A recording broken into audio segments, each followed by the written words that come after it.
I am not gay. I have relationships with women and sex with men. And I got news for you. That means you're gay.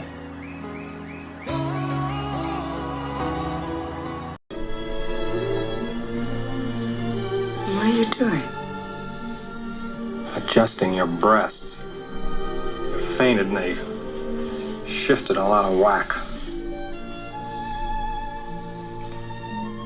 There. Thank you.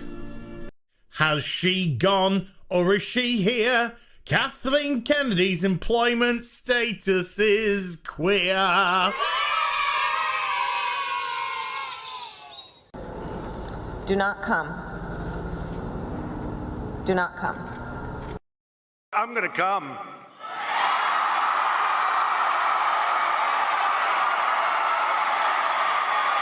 Oh. It's really ready to go.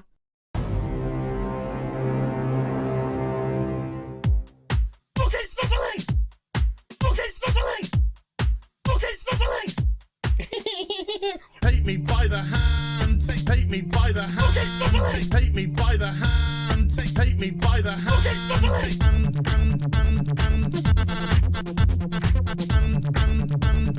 he, him, they, them, he, him, they, them. Some people just call me Fluffy. Me by the hand. Ocean man, take me by the hand. Ocean man, what the fuck is he wearing? It's not Halloween. Ocean man, take me by the hand. Ocean man, fucking sizzling. Ocean man, take me by the hand. Ocean man, my God, I'm bending the head. Ocean man, take me by the hand. Ocean man, oh my God, like yeah. Ocean man, take me by the hand. Ocean man, hey darling, you can smile more. Ocean man, take me by the hand. Ocean man, that's what we fucking do. It's fuck off. Ooh, take me by the hand. Ooh, Mr. Ocean Man. Ooh, take me by the hand. Ooh, Mr. Ocean Man. Yeah, she is all gangrenous. That's cute, you massive fucking soy cock. He, him, they, them. Superficial bollocks. He, him, they, them. Spider monkey fucker. Some people just call me Fluffy. Holy shit. Yard, yard, yard, yard. It's Captain Gay. Yes, of course it's Captain Gay. Yard, yard, yard, yard, yard, yard, yard. It's really ready to go. Here's some Hollywood horse bitch.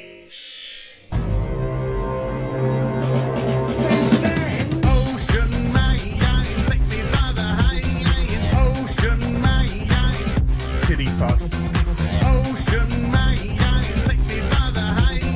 Ocean man, fucking sizzling. Ocean man, take me by the hand.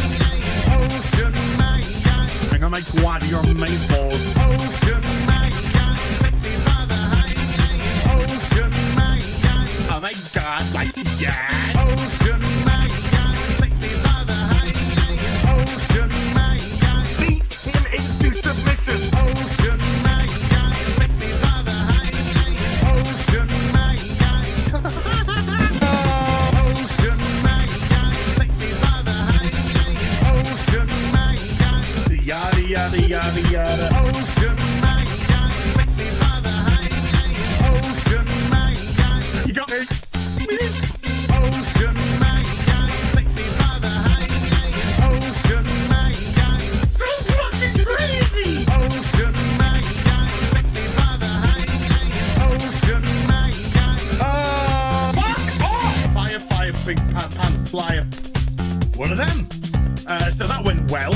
Let's move on. She's like, it's oh look, what a coincidence. God damn, I hate this day. I can't say the word tampon. Who fucking cares?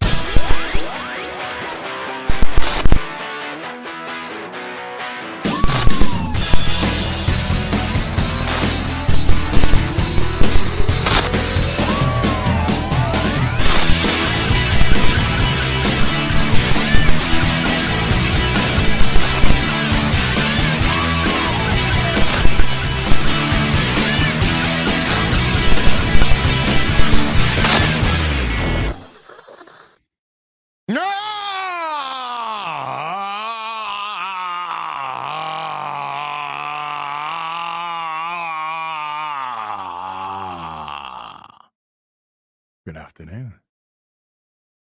Welcome to Afternoon Tea with Az. Non-Super Chat Square Up Edition. Real BBC was on Gary's channel this week. And I kept on top of everything. Ladies. But I thought, since we'd had 4 episodes in 5 weeks or 3 episodes in 4 weeks, I thought, hey, let's do another. Let's have a little chatsy poo. Let's have a little mono-y-mono. Talk about some stuff going on. Talk about some stuff going on in the world. Might have a little chat about Gollum later. And if you want to see the Gollum playthrough, which I must say is probably the greatest thing I've ever done on YouTube, then you need to catch the replay over at HVB Gaming. It's in the channels section on my front page. That's where all of the playthrough is now. All 5 parts. The whole absolute, complete and utter meltdown. And I've got a voice. How do I have a voice? You thought I had meltdowns during Batwoman. Holy shit. You need to watch that Gollum playthrough. I've never played a game that bad in all my life. Never. Never.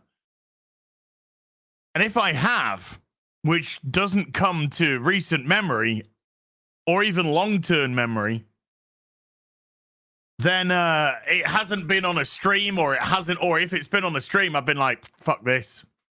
Let's play something else. Let's play something this. But no. There was a reason for completing it. MauLer and I, we had to complete the game if we were going to get Gary to do a stream. Now, obviously, Gary's in Dallas at the moment, so it's not going to be this week. Might be next week or the week after. But that was the deal. The deal was if MauLer and I both finish Gollum, Gary will do a Gollum stream. We're not keeping him to finishing the game or anything like that. Admittedly, that would take a fucking decade for Gary. All we want is just one stream. Minimum 3 hours. Minimum 3 hours? I think that's fair. One stream. And MauLer and I we're gonna go on it. Or at least we're gonna push Gary to say, hey, get us on. We'll be your cheerleaders. We'll be your cheerleaders. Yes! So what's going on? What's going on in this lad's life? I did my way this morning. Last week, we were at a loss of 16.5 kilograms in 8 weeks. So just to soup some, but let's just say for argument's sake, that was going at 2 kilograms a week on average, which equates to about just under 4.5 pounds a week loss in 8 weeks. So week 9, has there been any change? Well, I'll be absolutely truthful. This week got really weird. Even though I was eating well this week, and when I say well, I mean good food in good quantity, below less calories in than calories out. So by that definition, should have seen some reduction, but during the week started off a little bit of reduction, then it went back up, and then it maintained, and then it maintained, and then it maintained. And I was like, ooh.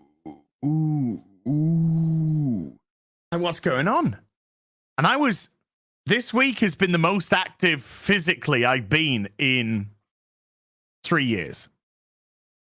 I've been out for walks every day, just trying to do a little bit every day. Not huge walks. They're getting longer. Ladies, come on now, stop it. They are getting longer. And so I was sort of like scratching my head, and I texted my bro last night, and I was just like, dude, I was like, I said things have been stagnant this week. They've just been stagnant. I said, I don't get it. I've been eating well. I've been doing more exercise. And he said, he said, it's probably Gollum stress. It's probably Gollum stress. So we had a laugh. So anyway, today, official day. You know, this is what I record down.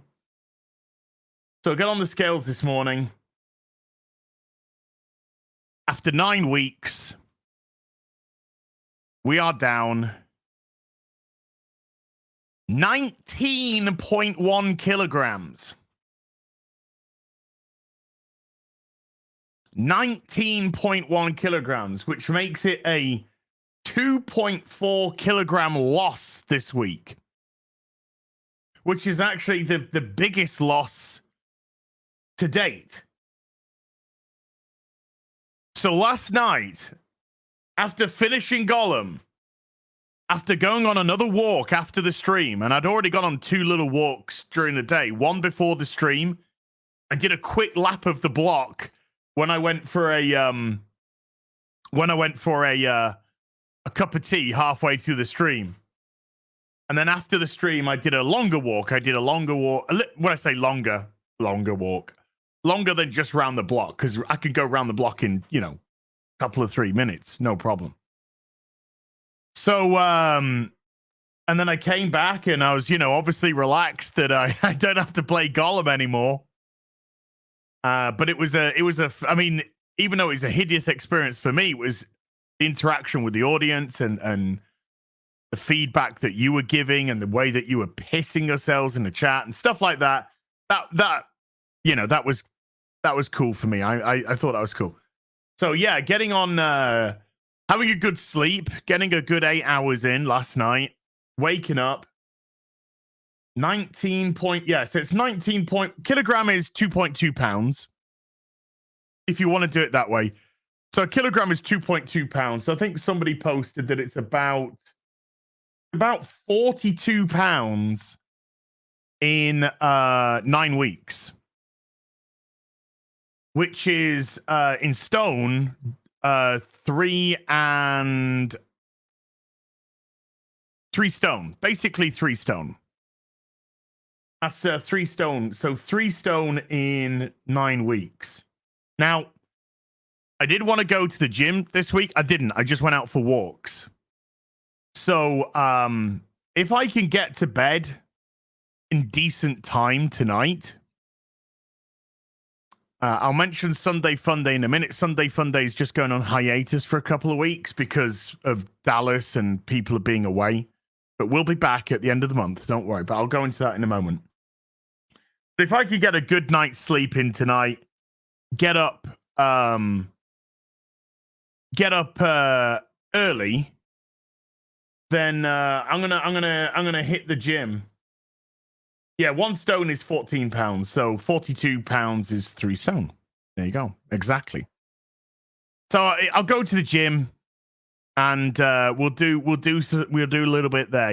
Get the old body limbered up, come back, do a video tomorrow. I think we'll do one of those edited videos tomorrow about something. But I've got stuff on the go. I am currently editing all of my Gollum deaths into one video. And it is going to be a long experience to edit that. So give me a couple of weeks on that. I'm still on part 1 of the 5 parts. Nearly finished. I've got about an hour's left of deaths to pull out. But yeah, I'm currently editing every single death in Gollum, and I do want that video. I've got a little dilemma that I'm working with it. I'll ask for your feedback on this, chat. Do you want it that I start the video and then you hear me with a couple of deaths, and then do you want it to go into a music montage of deaths, or do you want the audio on every death? Do you want the game audio of every death? So I'd just be interested in that as what your current thoughts would be about that. Would you prefer a music montage, or would you prefer the audio on all the deaths? No, we want your pain. Do a video of the rants. Well, Uncle was it Uncle Bernard? What?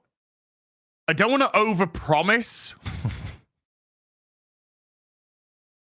but from having a chat with MauLer, it looks like MauLer, myself, and Metal are gonna do a stream together to talk about Gollum, and I believe it's either Metal or somebody else is actually compiling a bunch of video edits of MauLer, myself, and him of certain stuff. What exactly? I don't know. How much exactly? I don't know. But we want, from what I can gather, we want to incorporate that into the stream so you can see some of the rants, some of the faux pas, some of the funny bits. I don't know whose channel it's going to be on. I don't know if it's going to be on MauLer, Metal, me. I don't know. We haven't decided on that. But everyone's finished now. Metal's finished. I finished. MauLer's finished. We've all finished the game.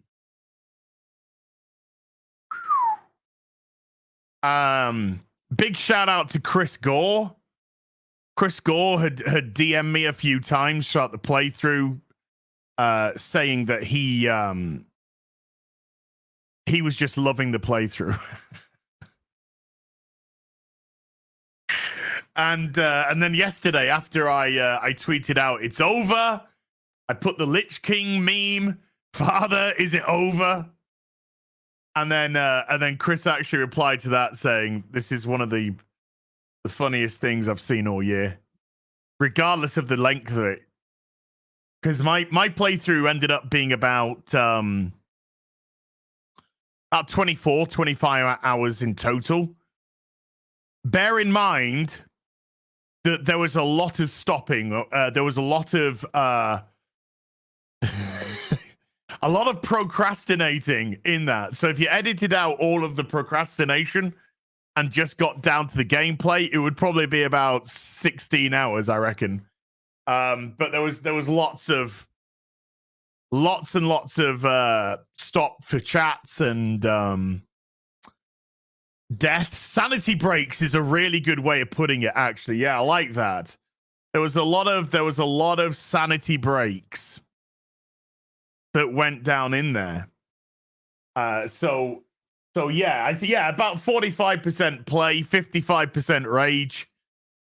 Because I did stop on multiple occasions to have meltdowns, absolute meltdowns. We had like a 30-minute DSP discussion yesterday in the playthrough. There's 30 minutes of non-gameplay. I basically broke down what a piece of shit he is and why he'll never succeed. But it's just a game. It's not just a game!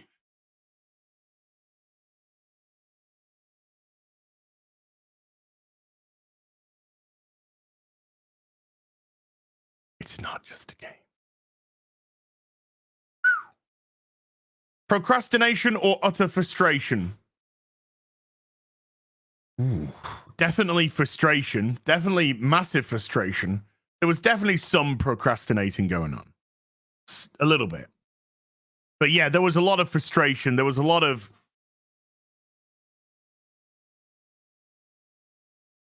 that. You could make a I don't know how long the video would be, but there would be a long video of me just face to hand, you know? I don't think I've ever had a meltdown like that. I think the last time I've had a meltdown like that on a video game is when World of Warcraft decided to bring the follower table into Legion, and I just had enough. I just had enough of that fucking video game by then. One of the worst aspects. So yeah, I had a massive rant video about that. I think that's the last time that I seriously lost the fucking plot. Even through Batwoman. Even during Batwoman, you know? There was some what the fuck is going on type of business, but no, Gollum was just pain. It was just absolute pain. It's the only way that I can describe it. Yeah, Cataclysm. Well, Cataclysm. There was a lot of work that went into Cataclysm. The problem is it kind of went into the wrong place, you know? Because you had an established player base with top-end characters, and you redid the whole world, and you redid the whole leveling structure and questing. Unfortunately, your established fan base had top-level characters, and they really wanted focus on endgame content, and Cataclysm let you down in endgame content. But there was a lot of work that it went into it, so I try not to be too hard on Cataclysm, because I do think there was a lot of hard work. It just went into not necessarily the right areas. Warlords of, I mean, Mr. Pandaria was a turning point because you had those 4 patches in the first year, and then you had nothing for nearly a year and a half. And then that was followed up because of such a massive content drought. You were thinking, well, this next expansion is going to be hefty of content. And then Warlords of Draenor came out, and it was an absolute pile of dog shit, nothing. Fucking nothing. So I think it was Warlords of Draenor that was what killed WoW for me. If that was a good expansion coming out of Mists, then I could have been, you know, the frustrations of no content could have been maybe overcome, but yeah. Warlords of Draenor just showed they didn't give a fuck. They were just absolutely coasting on, well, it's WoW, so they'll play it. Fuck them.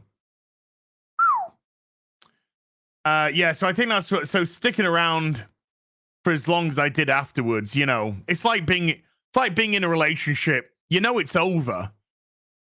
You know the relationship's over, but you're both still staying with each other because you're used to each other's company. Or you know each other, you know about each other. You both of you are frightened that if you split up, then you won't necessarily find somebody else. All that kind of stuff. And yeah, then eventually and then also, of course, with a game like World of Warcraft, you have so much time and money invested in the game that you're scared that if you quit the game, that you've wasted all of this time. Oh my God, because I started playing WoW in 2007. That's when I got my first PC. I started playing WoW in 2007, and you know, Warlords of Draenor came out, what, 2015, 14, 15. And so I'd already got 8 years invested in the game. 8 years investment of time, 8 years investment of a subscription fee, 8 years investment of faction changes, race changes, store mounts, pets. You know, lots of stuff which kind of almost traps you. You feel trapped. I got to keep playing, otherwise I've wasted my time. I've wasted my money. I've wasted all this effort. Sometimes you just gotta let go. And it was amazing that when I finally let go of World of Warcraft completely, when I decided to just stop playing, it's amazing. It didn't take too long. It only took a few weeks before you kind of like, you know, I don't miss the game. I really don't miss. Sunk cost fallacy. Yeah. The fallacy of sunken cost. Yeah. You feel you've got to continue because of that. But yeah, it was so Gollum. That is the first time I have properly, like, I played Callisto Protocol. I don't know if you got, some of you might have been in that stream, but I streamed Callisto Protocol when it came out, and that was appalling. That was absolutely appalling. But after 2 hours, I was like, this is terrible. This is awful. This is absolute waste of fucking time. Let's go do something else. And so, sorry, I know I'm fiddling around with a camera. I do apologize, but I'm trying to get, that's right. That's how I want it. That's about, okay. So, so I stopped playing after about 2 hours and got a refund, got an immediate refund from Steam, and we ended up playing something else instead. But I didn't have to complete Callisto Protocol. There was no agreement or anything in place for me to complete that game, so I was perfectly fine with just turning that crap off and going doing something else.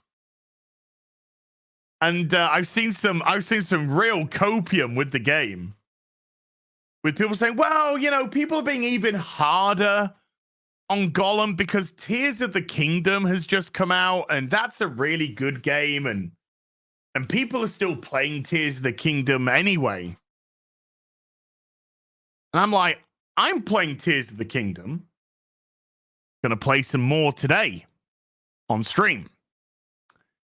I'm playing Tears of the Kingdom, and it is a fantastic game, yes. But that opinion doesn't in any way come into play when I'm playing another game. Starship Troopers early access is completely different to Tears of the Kingdom. Chalk and cheese. It's a lot of fun. It's without trying to be disrespectful, it's a disposable game that's just a lot of fun. It's a game that you can just jump onto, shoot a load of bugs, not think really at all, and then get off. Games like that are great fun. They're great fun. Tears of the Kingdom's got a lot of complexity to it. It's got a lot of nuance to it. And it's beautifully put together. Does it mean it's flawless? No, I've already said that, you know, 30 frames a second is completely unacceptable in 2023, and it shows the limitations of the Switch. And it really shows that Nintendo need to have, because I think Nintendo are just going to stay in the handheld market now. I don't think they're going to create another console. I don't think they're going to do that. But they need to have, at the very, very, very least, a 1080 60 frame a second handheld. At the very, very least. Preferably a 4K 144 hertz as the minimum. But you know, so you would be better playing Tears of the Kingdom on an emulator than you would playing on the Switch, which is ironic beyond belief. But I know a friend of mine, he's got the emulated version. He's playing at 4K 60 frames a second. I'm not. But the game's fantastic, wonderful game. But that's not the developer's problem for the game. That's Nintendo's problem for the hardware. So that's not even a criticism really of the game, because it's not the game's fault. It's the hardware's fault. Yes, I mean 1080 60 frames should be the absolute bare minimum in current day. Absolute bare minimum. Bare minimum. So yeah. But it's a wonderful, wonderful game. Resident Evil 4 remake we had recently. Wonderful game. Wonderful game. I completed that 3 times already. I completed it 3 times within the first couple of weeks of release. Fantastic game. Conan Exiles. A lot of flaws. A lot of fun. You know, there's a lot of pros to Conan Exiles. There's a lot of cons to Conan Exiles. So every game, of course, has its own. You can't start then comparing Conan Exiles and saying, well, you're not having that much fun on Conan Exiles because you're playing Tears of the Kingdom. That ça suffit. Ferme la bouche. No. There's no relationship between the two. Every game is individual, and you base your opinion on the game based on how the game performs. And the game performed horrifically.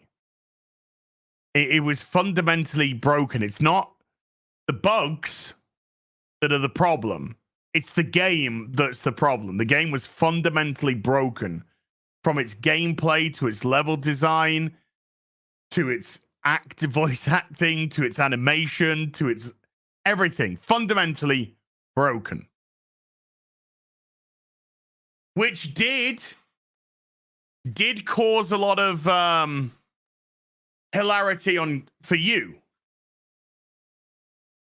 And a lot of stress. If I had hair, I wouldn't have hair.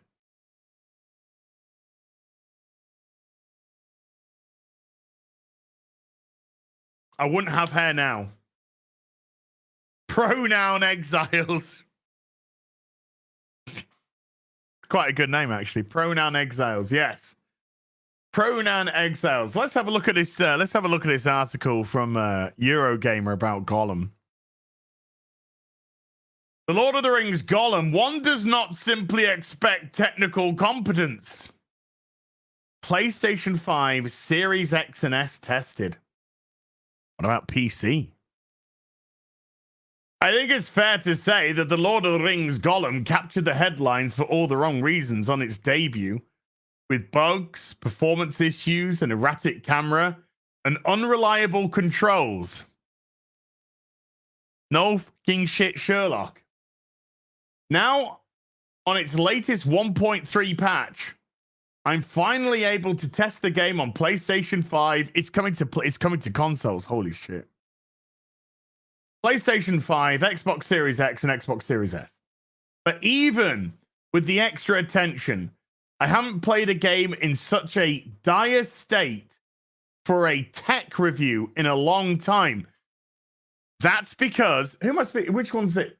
I don't know, Thomas. I don't know, Thomas. I don't know you, Thomas! Here we go. Let's make it bigger for you. As I said, this is fundamentally broken. Fundamentally broken. So it doesn't matter if you fix bugs. It's fundamentally broken. From the control system to the voice acting, to the look, to the frame rate, to the optimization, it's fundamentally broken. So yeah. At least not since Shadow of Mordor back in 2014. An infamous porting disaster, so I hear. Gollum is fundamentally flawed. But I said fundamentally broken. I'll stand by that. In ways that go way beyond its frame rate. Thank you. Which isn't great. No, it isn't. I was allegedly getting about somewhere in the hundreds to 200s FPS, according to Steam. Yeah, try 30. The game design is almost taken straight from the dark ages of a PlayStation 2 movie. What have I... Thomas, have you been watching my streams? Have you been watching my streams, Thomas? I said in my... I think... Was it in the first part? I said this is a PlayStation 2 game. And in actual fact, that is an insult to a lot of PlayStation 2 games as well. 60 deaths per second, more like. But it is. It's like it. It is actually like a PlayStation 2 game. It really is that poor. You meant 200p, right? Not 200 frames. Yeah.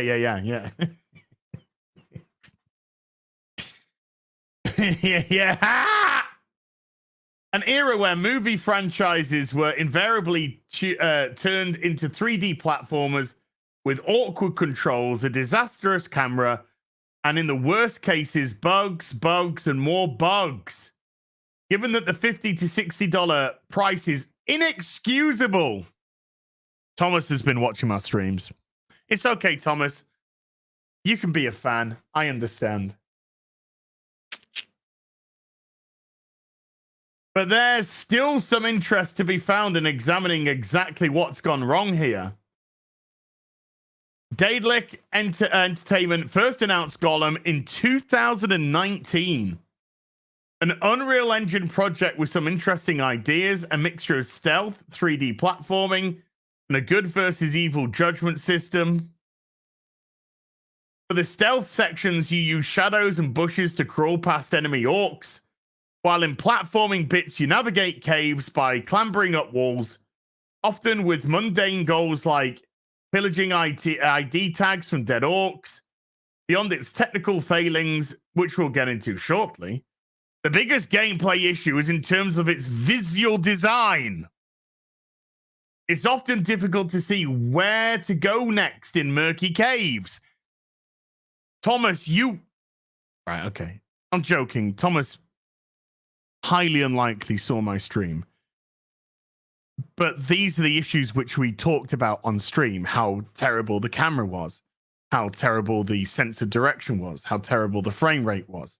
How terrible the gameplay elements were. How boring. How repetitive. How monotonous. That's why you're going to see a lot of those talking points mirrored here. Because, as I said, fundamentally broken. Fundamentally broken. Oh, yeah, and it looked like shit. It's often difficult to see the animations. I know, sorry. The animations were absolute garbage. The clipping, the facial... Oh. PlayStation 2 game. How many times did I say that? Look, hold on. We'll come back to this in a sec. I don't like to blow my own trumpet. Of course I do. Of course I love it. I love blowing my own trumpet. I love blowing my own trumpet, folks. This is a little video that I put out a couple of days ago. This is only a 2-minute video. Well, it's only a minute and a half. It's got a 37-second exit, for goodness sake. But this is a... look at this. Gollum has Sega Mega Drive graphics. Or Sega Genesis. I even put Genesis for you American Shires. Because I'm a inclusive kind of guy. Look, watch this.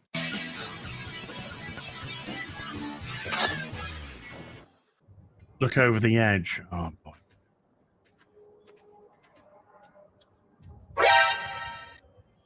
Oh no!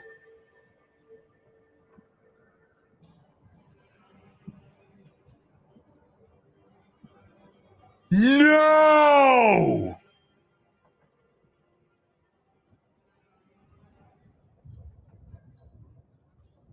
This is Az watching the game.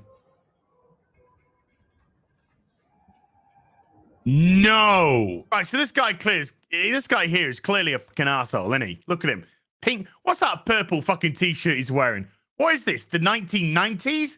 Fucking hell, mate. Come on, I know you're old, but at least try and wear something a little bit more contemporary. Anyway, let's carry on. No.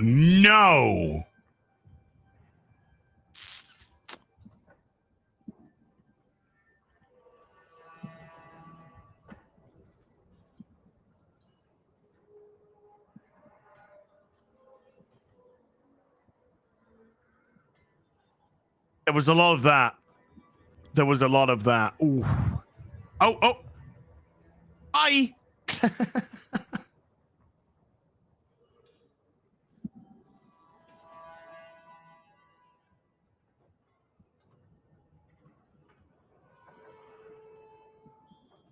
It's 43 pounds. 43 pounds.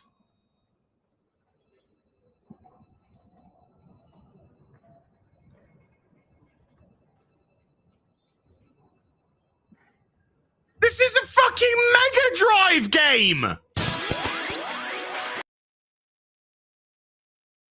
It is a Mega Drive game. I mean, those were the Mega Drive graphics at one point. Literally, what was that? 8-bit, 16-bit? They look like 16-bit fucking sprites.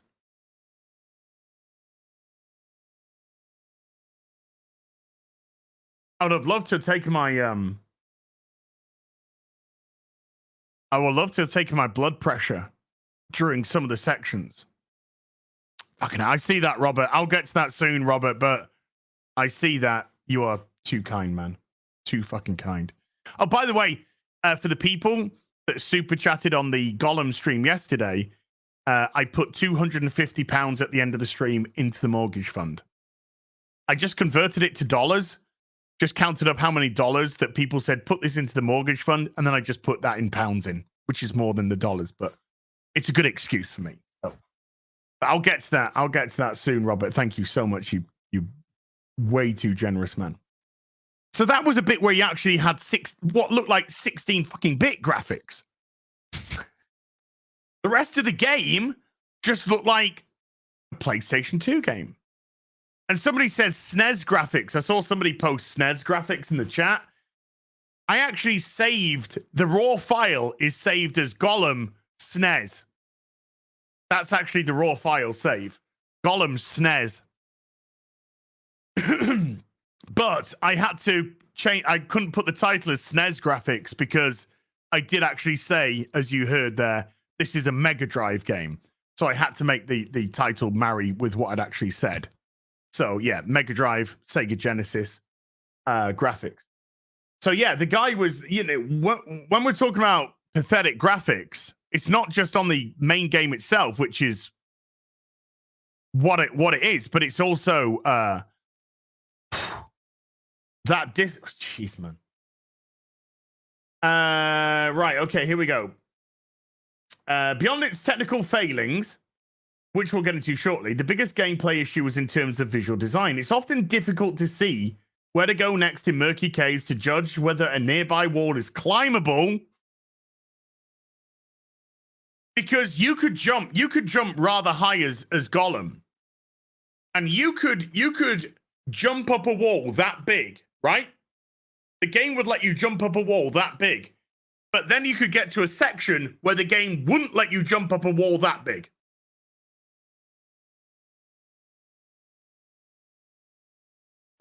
Why?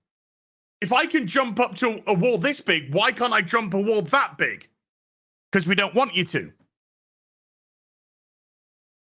There was a section yesterday.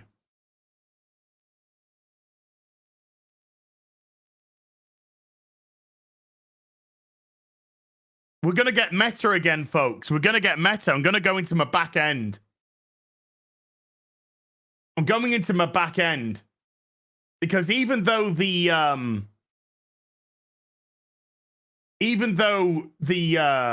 replay is over on the even though it's on the hey, come on, where are we? Here, oh, okay, yeah, here we go. Even though it's on my gaming channel, of course, I still have access to it on this channel because it's privated. So I'm just skipping to a point in the game yesterday.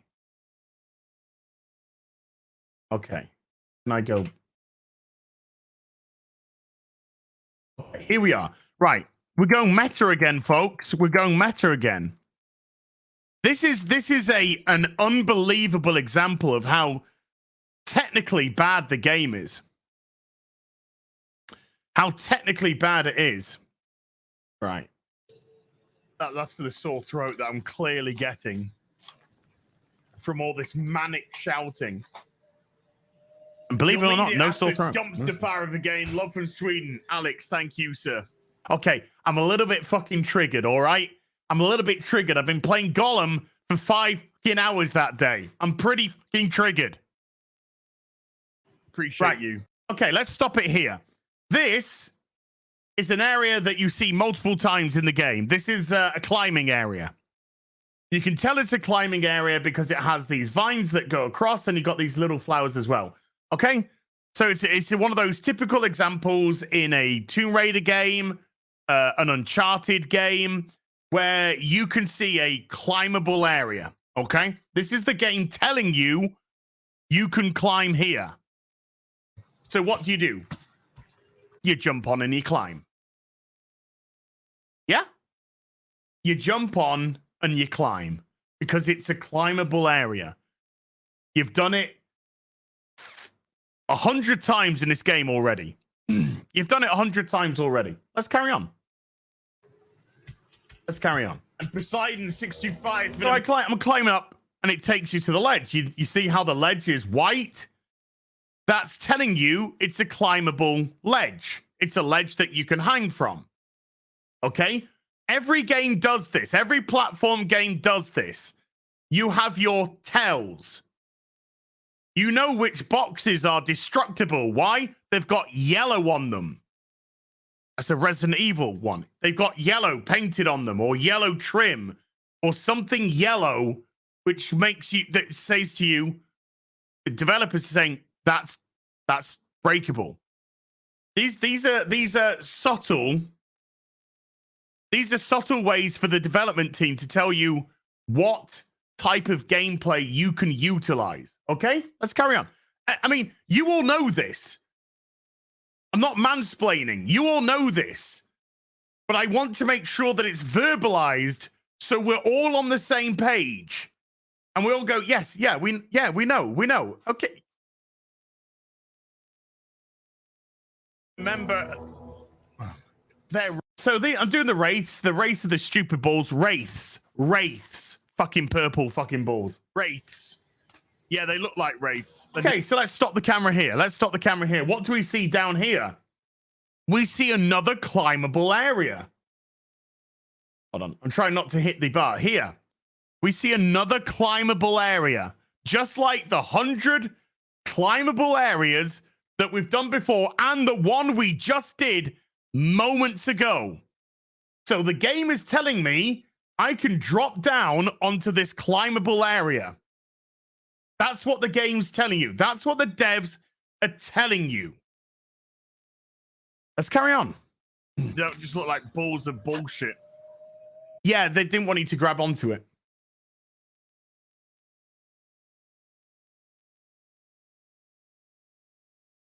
They didn't want you to grab on that one. So you just die.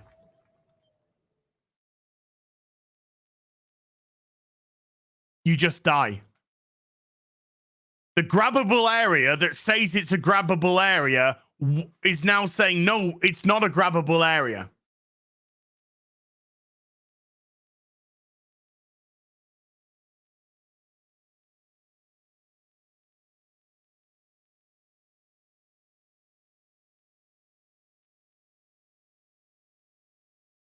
You fucking what? That is the level of gameplay that we're talking about with Gollum. That is the level of gameplay that we're talking about.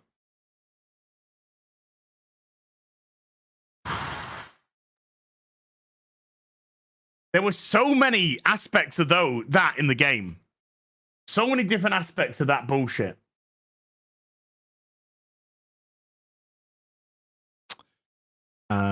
Here we go. Let's get back to this. It's often difficult to see where to go next in murky caves. I nearly had a heart attack screaming, I can't see anything. How many times? I can't see anything. I can't see what I'm doing, where I'm going. I can't see anything. Because I can't see anything. Because the caves were so fucking dark.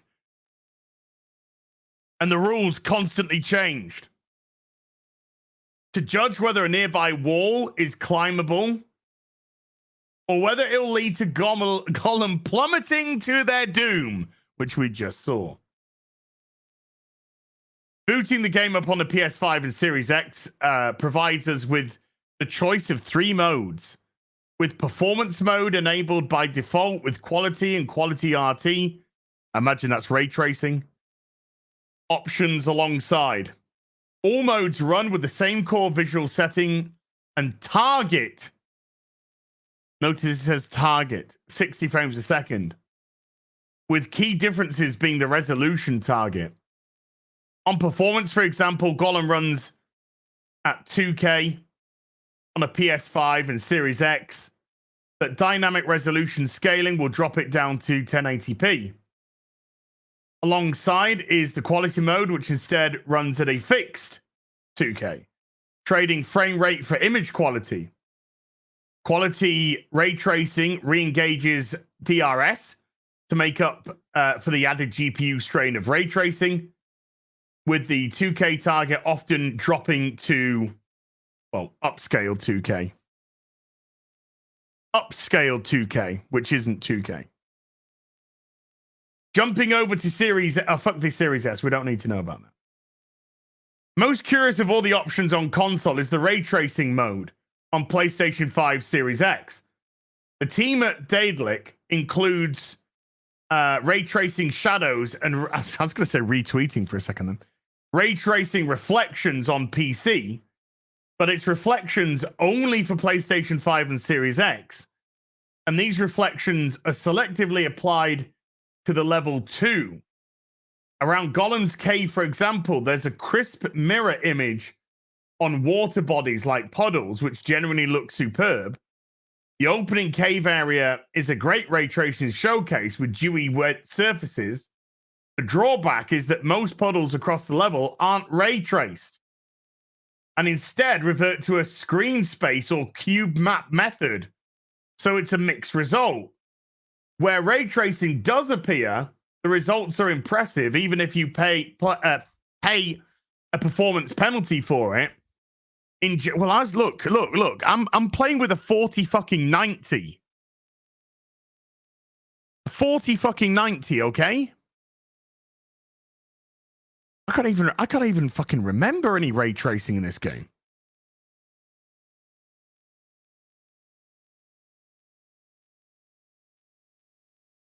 Have a look. Let's have a look here. That looks awful. This looks awful. Look at that. This does not look in any way, shape, or form visually impressive.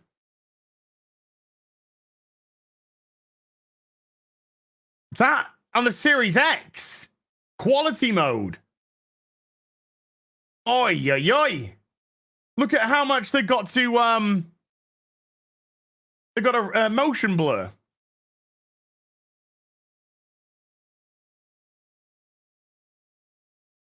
And even on the PlayStation 5 quality mode, I can't even tell any difference between the PlayStation 5 quality mode and the Series S. With the Series X seemingly having the worst quality mode.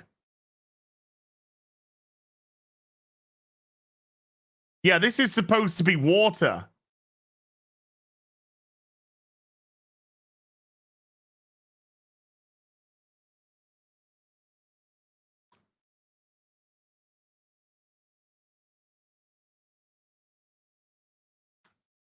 Sorry. Press the wrong button. Bring you back up, Gollum. Another feature removal is a toggle for Gollum's hair physics, which in patch 1.1 prompted huge numbers of crashes when enabled on PlayStation 5.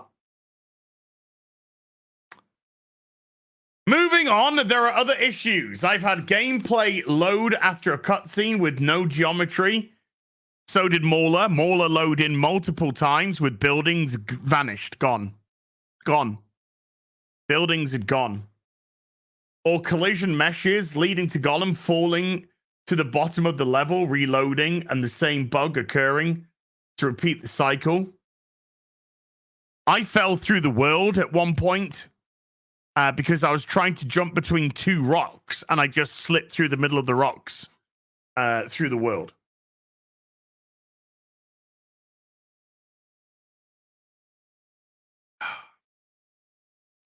Reloading, the same bug occurred. To repeat the cycle, I eventually had to delete my PlayStation 5 save and start over again. I think I had 3 times during the game. 3 times during the game, I had a bug where I couldn't move. I could not move. Whoa, whoa, whoa, whoa, whoa. Michael Tynan. I just had a PayPal tip from Michael Tynan. Michael, I will address that momentarily, you beautiful man. Beautiful man. What a beautiful men here today. Men are good. Men are awesome. So are women. Men and women are awesome. Chicks were dicks. So yeah, I couldn't even move. I couldn't move. I couldn't move using my controller. I couldn't move using keyboard mouse. So I had to restart the level. Restarting the level or quitting out of the game and coming back into the game was the only way to fix that. Boobies. Outside of game-breaking bugs, textures, and materials sometimes appear to be exceptionally low quality, almost as if using placeholder assets, with higher quality materials not loading in even after waiting. I also encumbered awkward NPC walking animations. I highlighted them multiple times. Not loading in even after waiting. A broken collision detection that led to Gollum floating over jumpable partitions, and controls that simply stopped responding altogether. Boom! That's the one that I had. Requiring a game restart to fix. Boom. Exactly what I had. Multiple times. Multiple times. I'm only scratching the surface here, but Gollum needs a lot of work in tackling all of its bugs. I just want to get past the console stuff.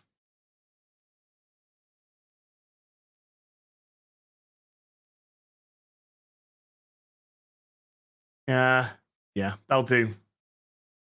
That'll do. That'll do with that. Michael Tynan, pay people. Pay people. That must be the name, its pride name. Pay peopled.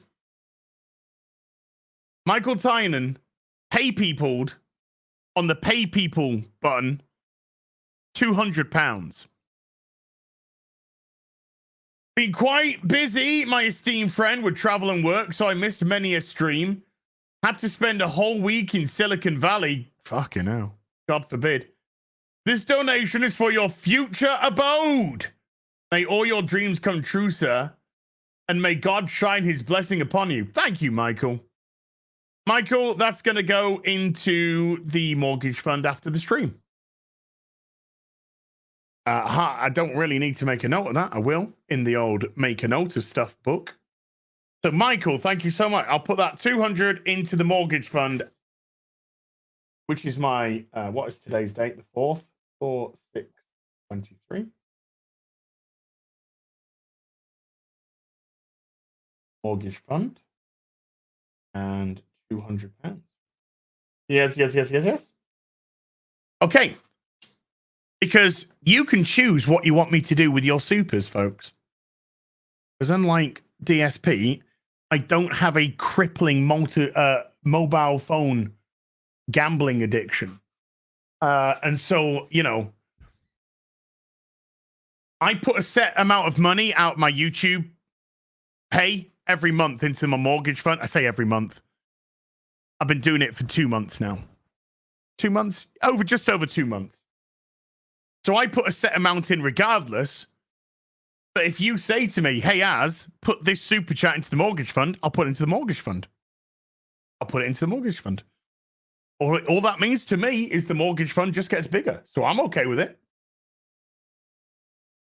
Other than that, I just blow my money on hookers and blow. Yeah. It's all good. Let's read some of the other supers and messages, and then we'll go into our next segment where the mermaid drowns. Eddie Brock with a €2.50 says, Dan Slott's bringing back Superior Spider-Man. Nobody cares. Nobody cares. The Amazing Spider-Man is selling appallingly. Absolutely appallingly. And Dan Slott is a hideous, disgusting virgin. He is. He is. I wouldn't use a Dan Slott comic to wipe my ass on in the toilet, let alone pay for one. Let alone pay for one. How do I rate Palace's season? We underperformed, but that's because, you know, we underperformed under Vieira. We should have been pushing on this season. Vieira should have been pushing on. And I'm absolutely fine with his sacking. And Roy Hodgson what a legend. Roy Hodgson, absolute legend. He saved us again. Roy Hodgson is a legend. He's a football legend, and I cannot thank him enough for what he's done at Palace. I really can't. He stabilized us. He really stabilized us as a football team, and very upset when he left. But I could understand because he was like 73. He was like 73 years old. The guy deserves a retirement, or he deserves to do, he's 73. He solidified us as a football club. Made us a Premier League mainstay. Mid-table, but mid-table mainstay. We can have some bad days, but we can take out the big boys as well if we're so inclined, So I got a lot to be grateful for Roy Hodgson for. And he just turned it around when he came back. He turned it around and he saved us. And he didn't just save us. We were 3 points away from the relegation zone. He pushed us back up into mid-table. When we were fighting for relegation, he just took us right out and pushed us right into mid-table. Legend. I can never thank him enough. Never thank him enough. Eddie Brock with a €2.50 says, can you include Resident Evil 2 Remake on your gaming channel? Yes. If you want me to. What I could do is I'll pull the initial playthrough. I'll pull the initial playthrough from this channel and I'll move it over to HVB Gaming and I'll put it into a playlist as well. I'll put the games into a playlist on HVB Gaming. The different ones into different playlists. Boobs. Brass Monkey gifted 5 memberships to the stream. Brass Monkey, thank you so much, dude. You've been really kind with your gifted memberships, man. Maxim M with a £2 says, quarter of my weight in 9 weeks is incredible. I wish I was your weight, mate. I wish I was your weight. I'm not. But Sam Smith with a 2 Australian. Coming soon. Coming soon. Soup sticker. Accident Seller with a 25 Norwegian as how do you find your max calorie limit? I use an app on my phone called just want to make sure I get it correct. MyFitnessPal. I use an app called MyFitnessPal, and MyFitnessPal breaks down the calories for everything that you eat. So from a calorie perspective, I try to eat between 1,200 and 1,800 calories a day and no more. So that's where I'm sort of, my bracket is 1,200 to 1,800 calories a day. So that's what I go. So I can enter it into MyFitnessPal app on my phone, and that you can scan food in and everything. You can get the barcode of food, scan it in, and then it will take all the information from the barcode scan, and so it'll be able to work out. So let's say you buy a packet of 8 sausages, and you scan that packet of 8 sausages, and then you cook 2 sausages. You can literally put in sausage number 1 or 2, and he'll break it down, the calories per sausage. So MyFitnessPal, it's an unbelievable app for helping with your calorie count. But just be honest. Just be honest with it. Don't lie. Be honest. If you have a cup of coffee, put it in. Put it in. Even if it's like 64 calories, you put it in. Put it in. And then you can see exactly where you are. I see you again, Michael. You're a naughty, naughty boy. So there you go, accident.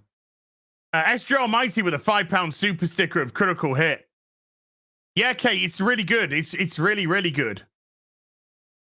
It's really, really good.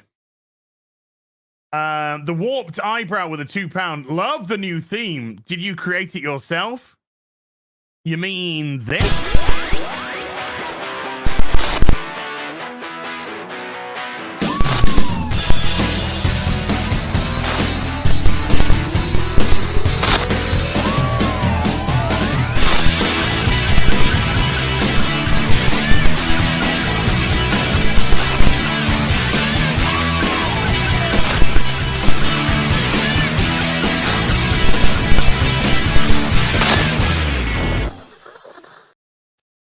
You mean that?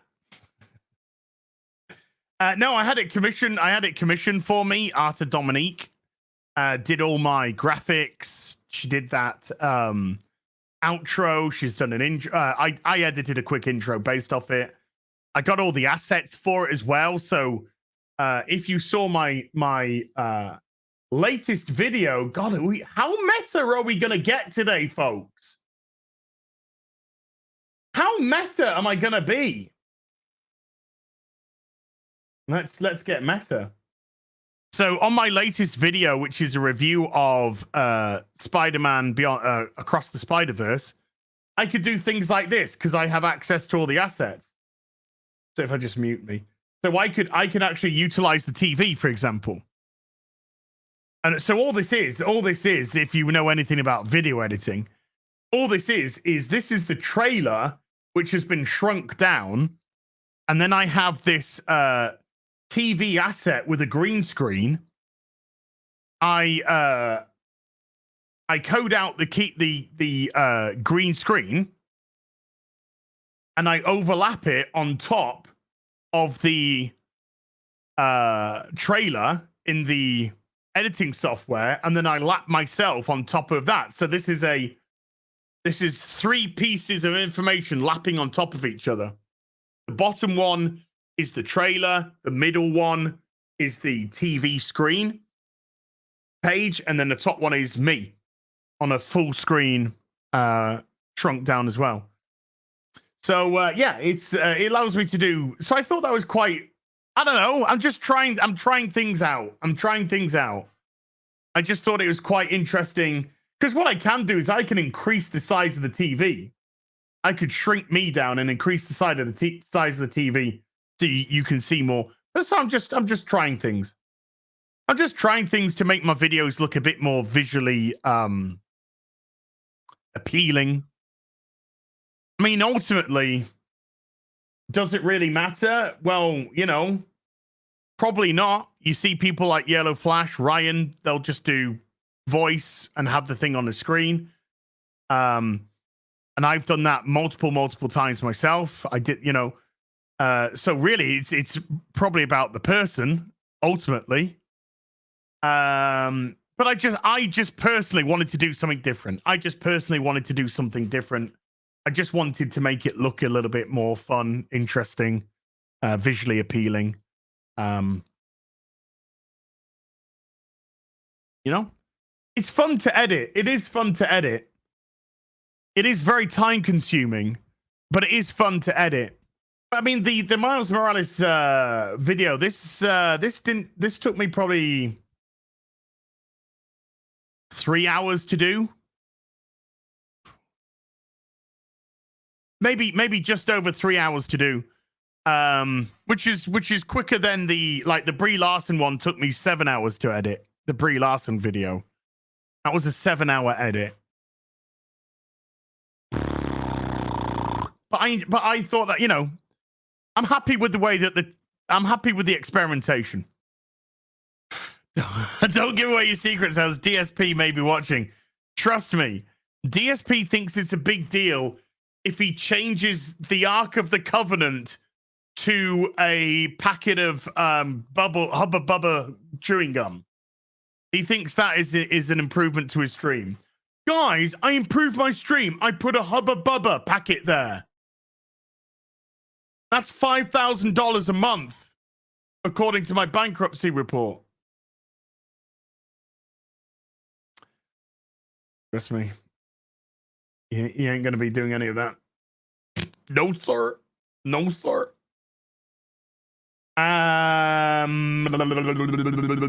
the Red with a $5 says, in yet another example of game journos are a total clown show, IGN gave Gollum a 4 out of 10. 4 out of 10.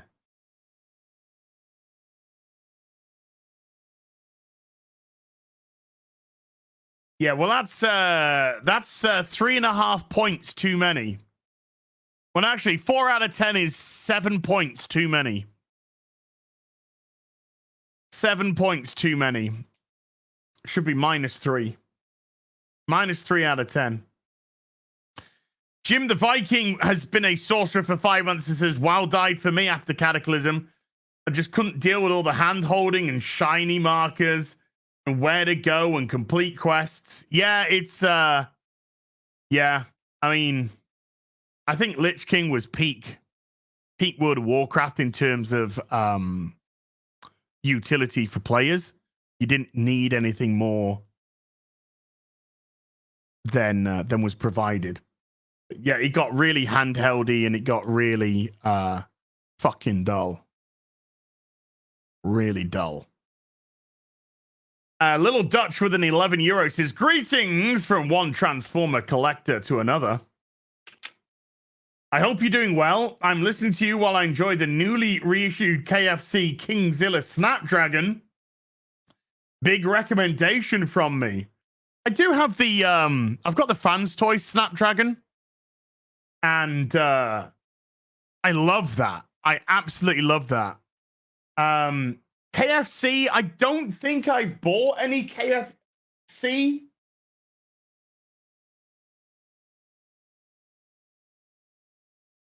Although I have looked at the KFC, oh God, what are they called again? I want to say Recacons? Retcar and stuff? I've forgotten what they're called. Junkacons or whatever. Junkbot. I don't know. Can't remember. Bloody hell. Brain's going a bit dead. But I wouldn't mind some of those. KFC did a bunch of those. So I wouldn't mind getting a few of those for my Transformers the movie collection. Fried chicken. That's the one. Fried chicken. Junkacons. Yeah, I was right. Yeah, okay, I was right. Yeah. Yeah, I was. Yeah. So yeah. I wouldn't mind some of the KFC version of those. Because they look pretty good. They look okay. They look all right. Of course, my Ultra Magnus is the X-Transpots Ultra Magnus, but Fans Toys are releasing an Ultra Magnus, and yes, I will be getting that because I am a massive Fans Toys Film Actors Guild member. Massive.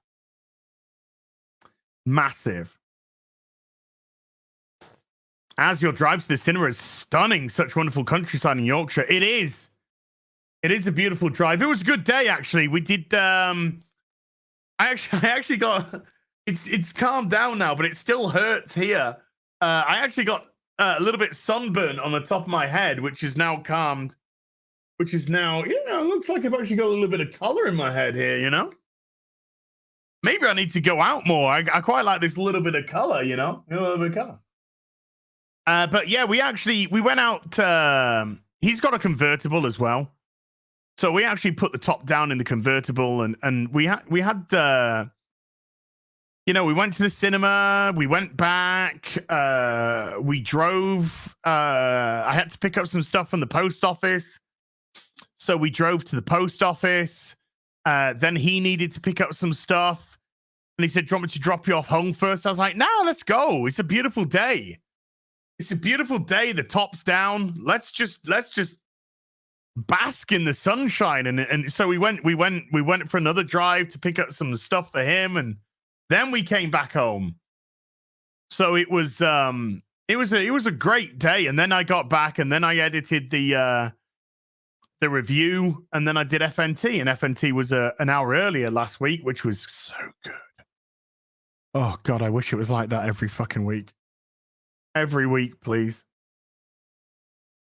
I get so tired. I get so tired.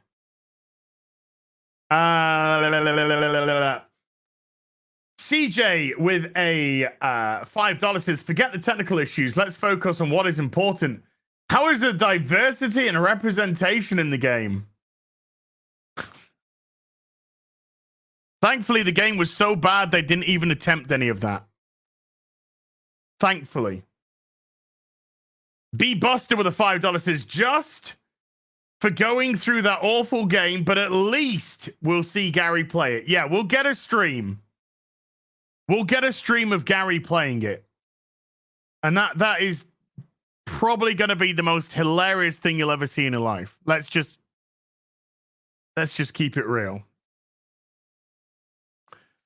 Accident Seller again with a 59 wager says, "You love blowing your own trumpet." I wish I could. Could if would. I love smacking my own trumpet. Ayo. Robert McDonald with $100. Robert, thank you. As glad to see you survive Gollum. Here's a few bucks towards the Az estate. I'm fiddling around with my pen, my Japanese pen. Let's put this in the book. Let's add another. I'll just put £100. I'll just do a direct conversion, Robert. Direct conversion. Yeah, direct. So we'll call that £100, Robert. So that's £300 going into the mortgage fund at the end of the stream. Thank you. Also, I'd avoid the scales for a while as you start walking and exercising. As you tear and build up muscle mass, you will retain fluids while the muscles build and heal, then fluid dump after. Yes. No, I get it. I get it. I absolutely get where you're coming from, dude. But it's just it's nice to see it going in the right direction. It's motivating to see it in the right direction, even if it sort of like wobbles up a little bit, maintains, and then dumps, which is exactly what's been happening. There's been 2 or 3 weeks where I've like maintained, dumped. Maintained, dumped. And by maintained, it could go up a little bit, could go down a little bit, sort of like dump. Dump. So it's just good to see it going in the right direction. It's good to see those numbers going down. It motivates me. I know it's probably not the most accurate because yes, as you're going to have some fluid retention. Yes, you're going to have, depending on what you're doing, muscle tears, muscle fixing, which is going to involve, yeah. So yeah, I get that. Muscle weighs heavier than fat and all that sort of stuff. Yeah, we know these type of things. But yeah, it's just a kind of motivating factor at me to push and push and push.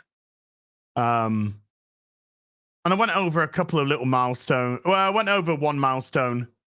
And and I'm very close to another milestone. I'm setting myself these little milestones. Instead of saying, right, my milestone is I want to lose this amount of weight. No. I'm doing little milestones. I'm doing going to there. You know, let's hit this little checkpoint, done. Let's hit this checkpoint, done. This little checkpoint, done. So going through those little checkpoints, they feel as if you've achieved these, you know, these goals. It feels like you've gone through certain goals. And if I keep going the way that I'm going, you know, I have some personal milestones as well. Like in March 2020, that's when everything closed down for COVID in the UK. And I just spent the last 2.5 months from the beginning of January through to the middle of March when it all closed down. I just spent those last 3 months really hitting the exercise hard with the personal trainer. And prior to that, the last kind of like 3 months prior to that, I had spent time kind of getting myself out of a funk and just getting into a point where I was starting just to shed a little bit, ready for a concerted effort. And I in those 3.5 months, 2.5 months, sorry, January, February, and half of March, with my personal trainer, we were doing well in terms of weight loss. It was coming down. I hadn't sorted the food correctly, but it was better, but could be much better. In terms of calories, it was okay. In terms of what I was eating, not so much, because I was still drinking pop. I was still having energy drinks. I was still utilizing a pre-workout before we would go into the gym. I was still eating some chocolate. I was still eating crisps, chips, whatever you want to call them. I would still have takeaways. So even though I was trying to keep the calories down, I wasn't eating, you know, anywhere close to how I'm eating now. But it was going well. It was going well. It was going in the right direction, and I was feeling good. I was feeling as if we were achieving something. And then COVID hit, and the gym shut down, and the gym never reopened. It got closed down. And that really frustrated me because I'd been going to that gym like on and off for 6-7 years. So it was a safe space. I was comfortable going there. You know, I was very comfortable with going there. I would see the same people. There was no sort of judgment. In actual fact, you'd get the odd person come up to you every now and again saying, "Hey, dude, I've seen you in the gym, and I've seen that you're losing. So keep going." Complete strangers. You know, you'd see them, you see their faces, but complete strangers saying that. And that was like,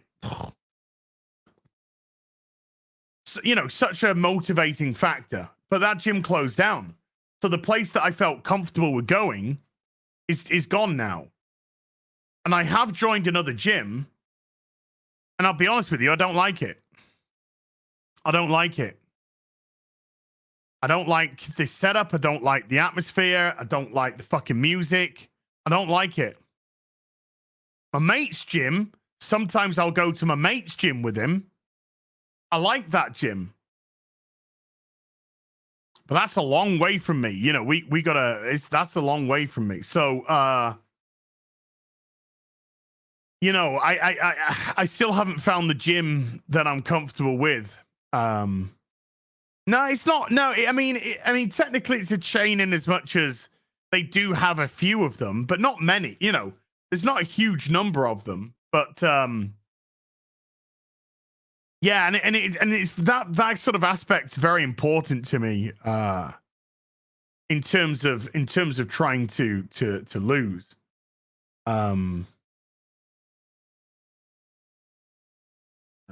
2 secs. Hey, Josh. Handshakes, buddy. So, okay. So, right. So the point of my story, in case you're wondering what the fuck, what's the point of this other than fucking talking about a gym, you fat fuck, is I'm only 4 pounds away now from being at the weight that I was in March of 2020. I'm only 4 pounds away. And that is without hitting the gym. That's just with pure diet. I see you legalize adulthood. I'll get to that momentarily, but I see you and I thank you.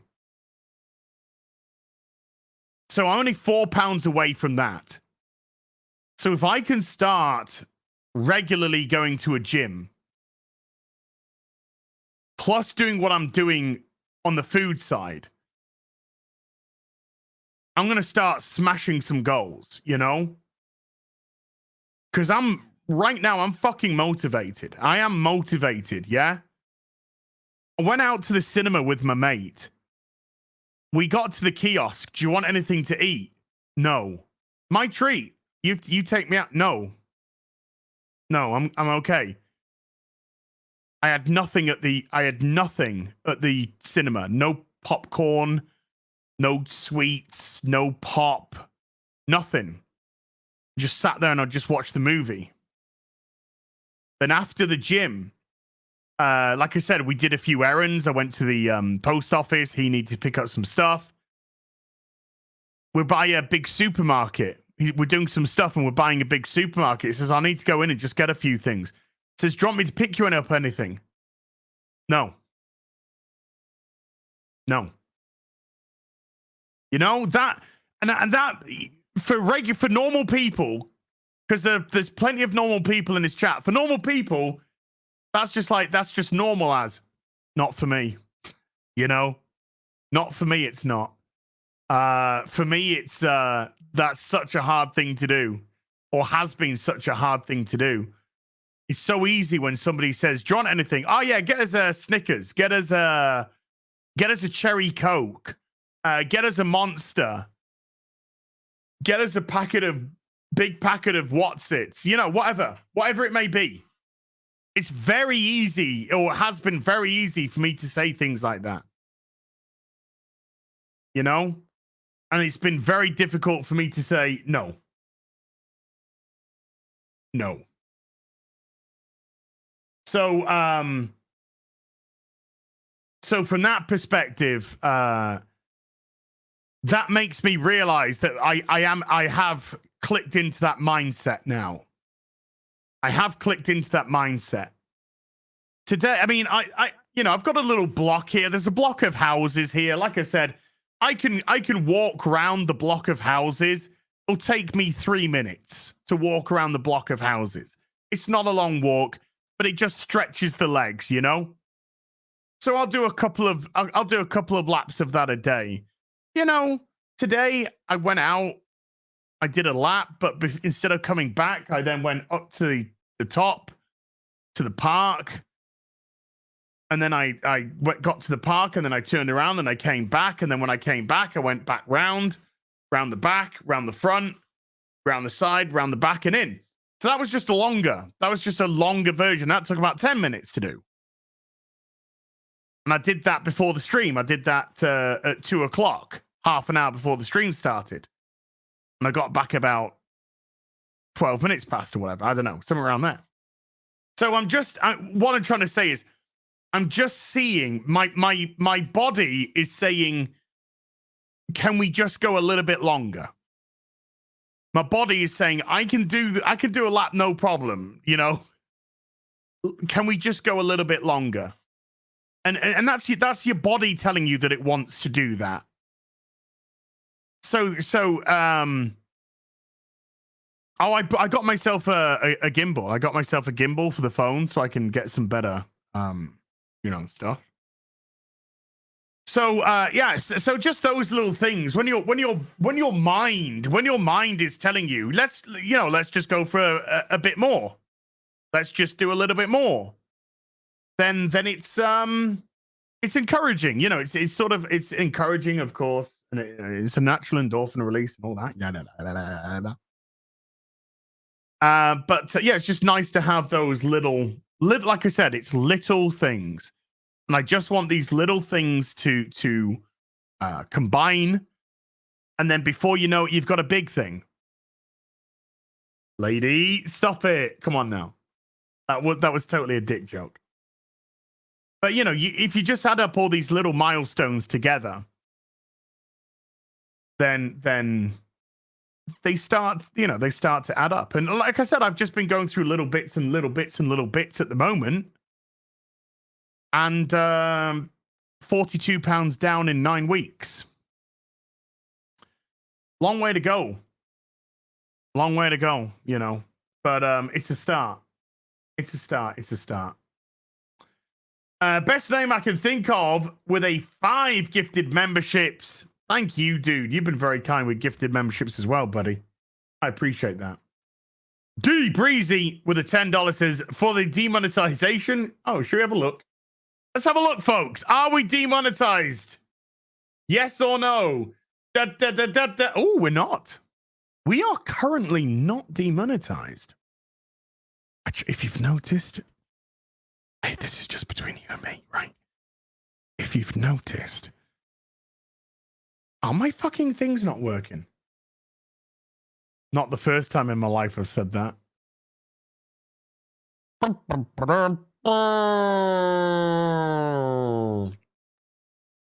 you working, Go XLR? Are you just being a twat? Are you working? You are now. Just between you and me. You notice I don't start Ocean Man immediately because of this 30-second swear rule now. So I start off with a couple of just nondescript little clips. And then when about 2 minutes has gone past, then I play Ocean Man. Fudging the system. I'm fudging the system. It's all right. It will be demonetized about an hour after the stream, though. For the demonetization, dipped in and out, ladies, of the Gollum streams, but made sure to catch the end. Congrats. Thank you. We had 1,700 people watching at the end. And we had like 1,200 people watching pretty much throughout the course of the whole of the playthrough. So that was pretty massive. That was pretty massive. So I can't thank you guys enough for that. Mike Scissor.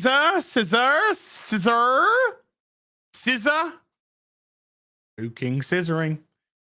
With a $20 says for the mortgage fund. Book out.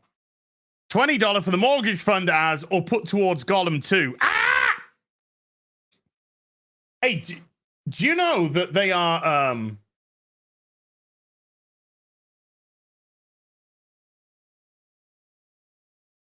I just saw the F's in the chat. It's like, is the stream gone? Is the stream still going? Yeah, stream's okay. I didn't know what the F's in the chat were for. Okay, I got some bad news. The studio who made Gollum are currently working on their next Lord of the Rings game.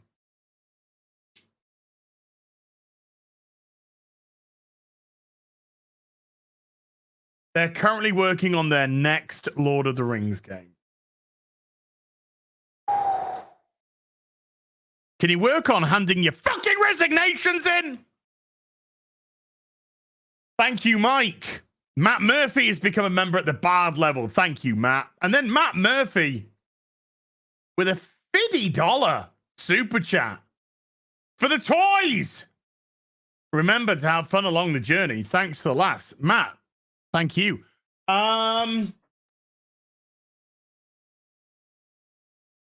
Okay, I've got a confession to make. So you know, I've got these two accounts. You know, I've got my spending account. I've got my mortgage account. If you tell me to put money into the mortgage account, I put money into the mortgage account. And as I said, I already put my part of my YouTube wages in per month. So I do have the spending account to spend, you know? That's for everyday stuff. Food, rent, bills, toys, hookers and blow.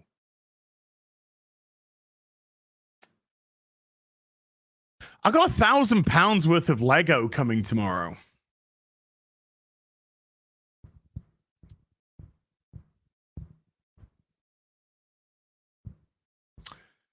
I got £1,000 worth of Lego coming tomorrow.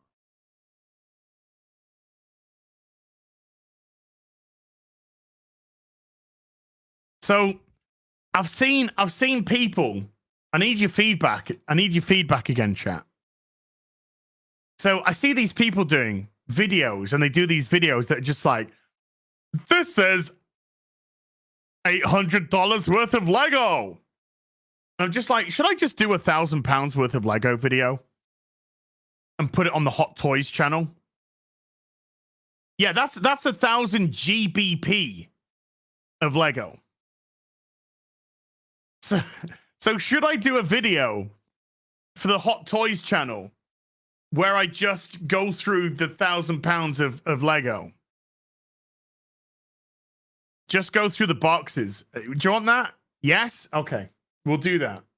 We'll do that then. I'll do that tomorrow when it arrives. I don't know what time it's... And by the way, that doesn't include the Batcave. Because the Batcave doesn't come out for pre-order for a VIP till tomorrow. So I'm going to be ordering the Batcave tomorrow. So when it arrives tomorrow, then I'll do a video. I'll do a video. I'll clear this out. I'll clear this area out here. And I'll tilt the camera. I'll get the arm changed, whatever, and I'll get the camera down, and we'll go through £1,000 worth of Lego. There was a lot of really good, and by the way, right, hand on heart, I wanted to get more. There was more stuff that I wanted to get. There was this month, Lego have just released some insanely good shit. And by the way, none of it's pride crap. Insanely good shit. But there was other sets that I wanted. But if I got all the other sets, it would have been 1,500 fucking pounds worth of Lego. And somehow, in my fucked up brain, I was like, well, I can justify £1,000 worth of Lego, but I can't justify £1,500.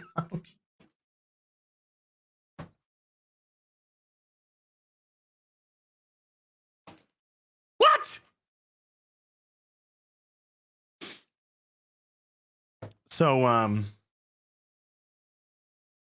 because that mortgage fund, that doesn't get touched. That doesn't get touched. Whatever is going into the mortgage fund, it stays in the mortgage fund. That's not there for me to go, well, you know, I need to dip into that so I can get... No. That's not what it's there for. That is not what it's there for. So that is, you know, like I said, there's the one account.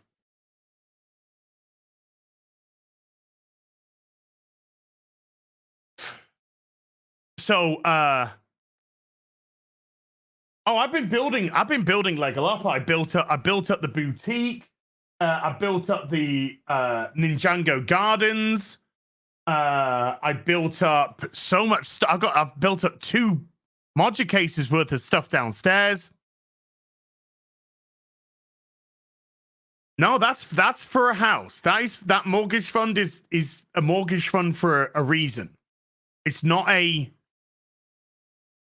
fund to be abused. No, I want to see where we are in 2 years with that. Okay, I want to see where we are in 2 years with that. So that's. I had been a good boy last month, so I was a bit of a bad boy this month. But yeah, okay, I'll do a video on that when it comes. That's going to be a lot of Lego. That's going to be a lot of Lego. Hey, 2 secs. I'll show you this. I'll show you something come here, you. I'll show you something I picked up. I don't need my... Why am I wearing my headphones? I'm not playing anything. You know? I only really need to wear my headphones if I'm playing something. Okay, I picked up this. Is this something... Hey, Yaz, is this something really dirty and expensive and amazing? No. No. This is something that was really cheap. And I wanted to pick it up. What is it? What is it? This is a copy of Melody Maker. This is a magazine. This is a newspapery magazine that we used to get in the I don't even know if it's still going, but Melody Maker was about music, a lot of music, but it also had little scrappets of pop culture. Look at the back. It's got The Verve, Lucky Man. 'Cause I'm a lucky man. Great tune. Great album, by the way. That is the back. So why did I buy this? Why did I buy this copy of Melody Maker from 1997? Which is in this looks like it's just come out today. The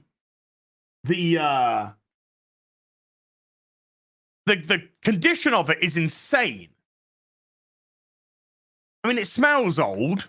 You know, it's got a little bit of that musky smell. But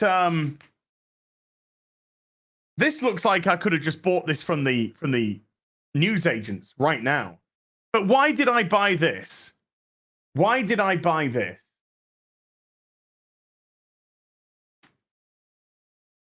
Because that's the cover. Because that is the cover. 1997, Lara Croft. Tomb Raider. That is epic. Absolutely epic. Oh, dude, I missed oh my God, I missed 1997 like you wouldn't believe. Like you would not believe.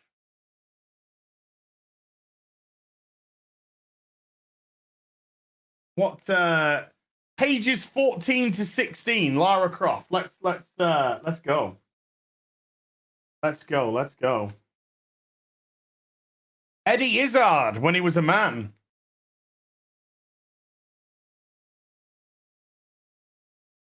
And what we got here? Here you go. The Cult of Lara Croft.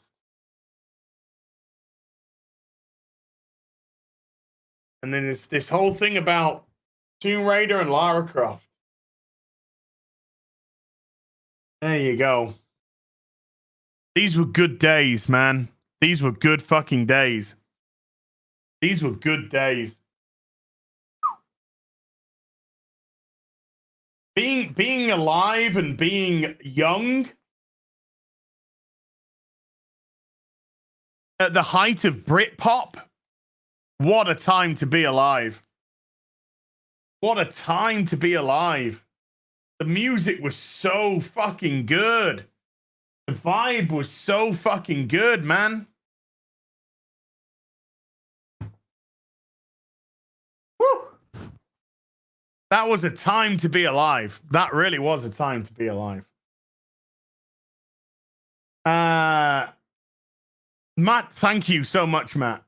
Richard Who again with a 2 Canadian 79 for your Gollum psychiatry bill. Good luck.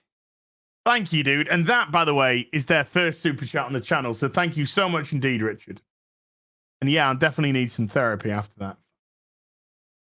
LJK with a $3 says, my hero super sticker. Thank you. Cosmin with a 50 Romanian says definitely I think it's meant to be HVB. I'll take H and B. Heel and babyface. Bubba Doom with a $5 says, this goes to the mortgage fund. See, because you can tell me what to do with the super chat. I told you I don't have a crippling mobile phone game addiction. I just have a hookers and blow addiction. Which reminds me, I've got to get rid of some of these bodies, man. They're stinking up the place now. I'll get rid of it. This goes to the mortgage, unless you carry debt. If you do, put this on debt. Debt-free is a wonderful freedom. Bubba Doom, I am debt-free. I am debt-free. So thank you. Appreciate that. I wasn't for a long time. I wasn't for a long time, but I am now. Michael Tynan with a $41 says, well, we can't forget the hookers and blow fund. Lol. Hard-working dudes like you deserve a little mad money now and again, but always keep your eye on the prize. Cheers to you, mate, and to your amazing chat. Cheers to you, Michael. Thank you, man. You've been, honest to God, you've just been way too kind. Way too kind. You really, really have. I can never thank you enough. I really can't. I truly can't. Very, very grateful to you. Appreciate you. And Michael Tynan also gifted 10 memberships to the stream just to add some more on there. Michael, you're incredible, man. Thank you. If you got a gifted membership today, please give a thank you to the person who gifted to you. I'm sure they'd appreciate it. Fuck off, Moth! Got it! Fucking Mr. Miyagi! See you later, Moth!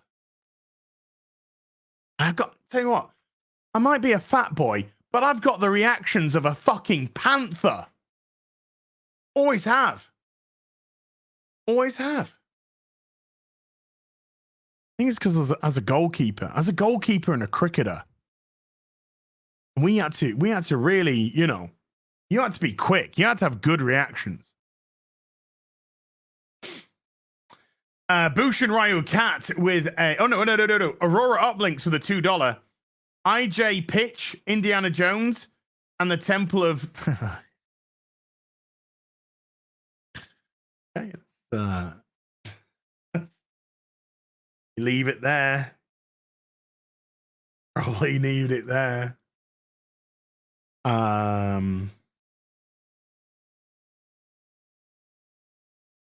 Sure. Okay, actually, hold on.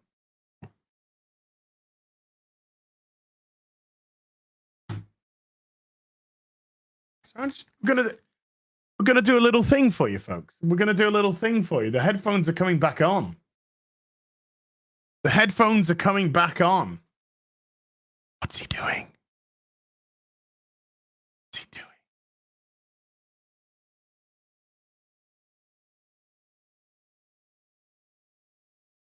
What's he doing?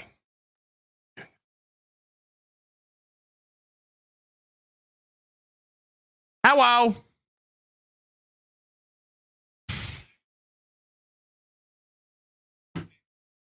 Oh man.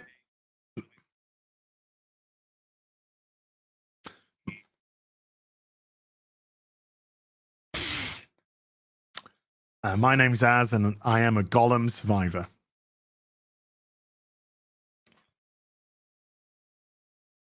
I nearly died of a heart attack.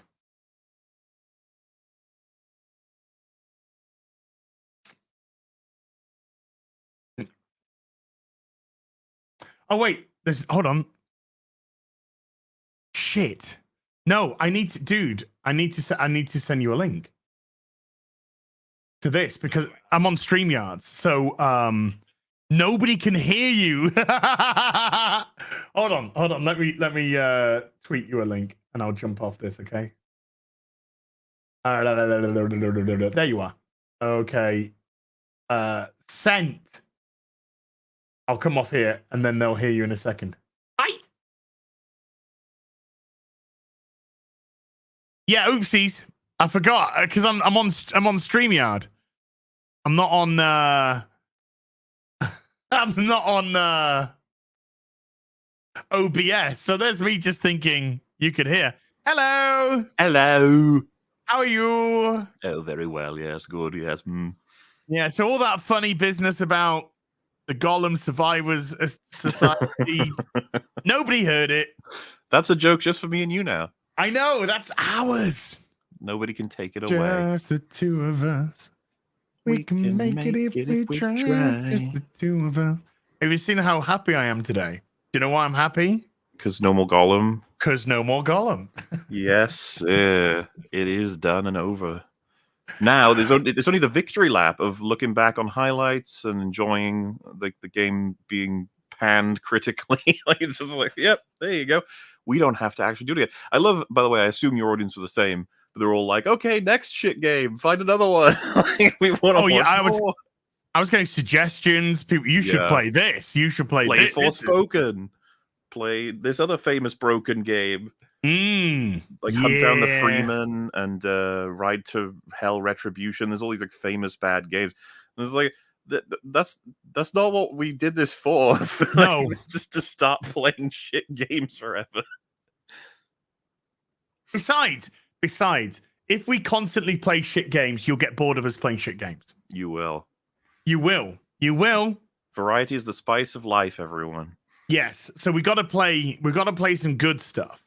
Mm-hmm. And then it makes the bad stuff funnier as well, because it really highlights how poor it is. And boy, was it poor. Oh, Robert, I see you again, dude. I'm just going through some supers, Morley, if that's okay. No problem. And then we shall have some chats. Bushin Ryu Cat with a $5 says, you don't give Gollum a score, you give them a sentence. 15 years to life. And as sue for pain and suffering, I think there's a case there. Yeah. I think there's a case for pain and suffering. Damage was indeed done. Yeah. To thousands of people, theoretically. The damage is done, and I guess I believe in... Isn't it like the top view? If you put like the view account of myself, you, and like I don't know, a couple of other streamers together, I'm pretty sure we beat out like the total players that ever, well, the top players that ever went on Gollum. Also, like it's much more of a spectacle than it is a game that people actually play. Oh, it's a spectacle. Yes, it is an experience. It's not a good experience, but it's an experience. Mm-hmm. I was thinking yesterday, to myself, final part, chapter 9. Oh, yeah. I was there. I was editing while I was watching the whole thing. You were suffering. I thought, okay, 3 hours. We should be done. 3 hours. Admittedly, I did have about a half-hour rant about DSP. Yes. But even with that taken off, that was still a 5-hour stream with that taken off. Well, we got Final Fantasy 16 coming out in 3 weeks, 2.5, 3 weeks. Yeah, I cannot wait for that. I think all of the sort of victims of Gollum are now moving on to real games. Like, if you'll go into Final Fantasy, I'm probably going to check out System Shock Remake, and I think Metal's playing Street Fighter. So we're all playing real games. How neat is that? Yeah, well, I'm going to play... there's no Sunday Fun Day for the next 2 weeks. Or maybe 3. Sunday Fun Day 1 is returning on the 25th of June, folks. Because people are all over the place. They're in different parts of the stuff, and they can't make it. So Sunday Fun Day is going to return on the 25th of June, but that doesn't mean that I'm not going to play something for you tonight. I'm going to play some Zelda. So I'm going to go back onto Zelda. You're going to play System Shock, and Metal's going to be on Street Fighter 6. So there you go. So we're going to go back onto fun playing stuff. Actual games. It's going to be great. I don't know when I'll be streaming that at all, though. I need to figure it out. I think you're better with scheduling stuff like that than I am. I'm very spontaneous. The Gollum thing, I was never planning to do that. I just got enough messages at once about it as a meme, and then I was like, I could actually stream it. I could do it. And then I saw the clips of what happens in that game, and I was like, holy fuck, I gotta see this. I hadn't seen any clips.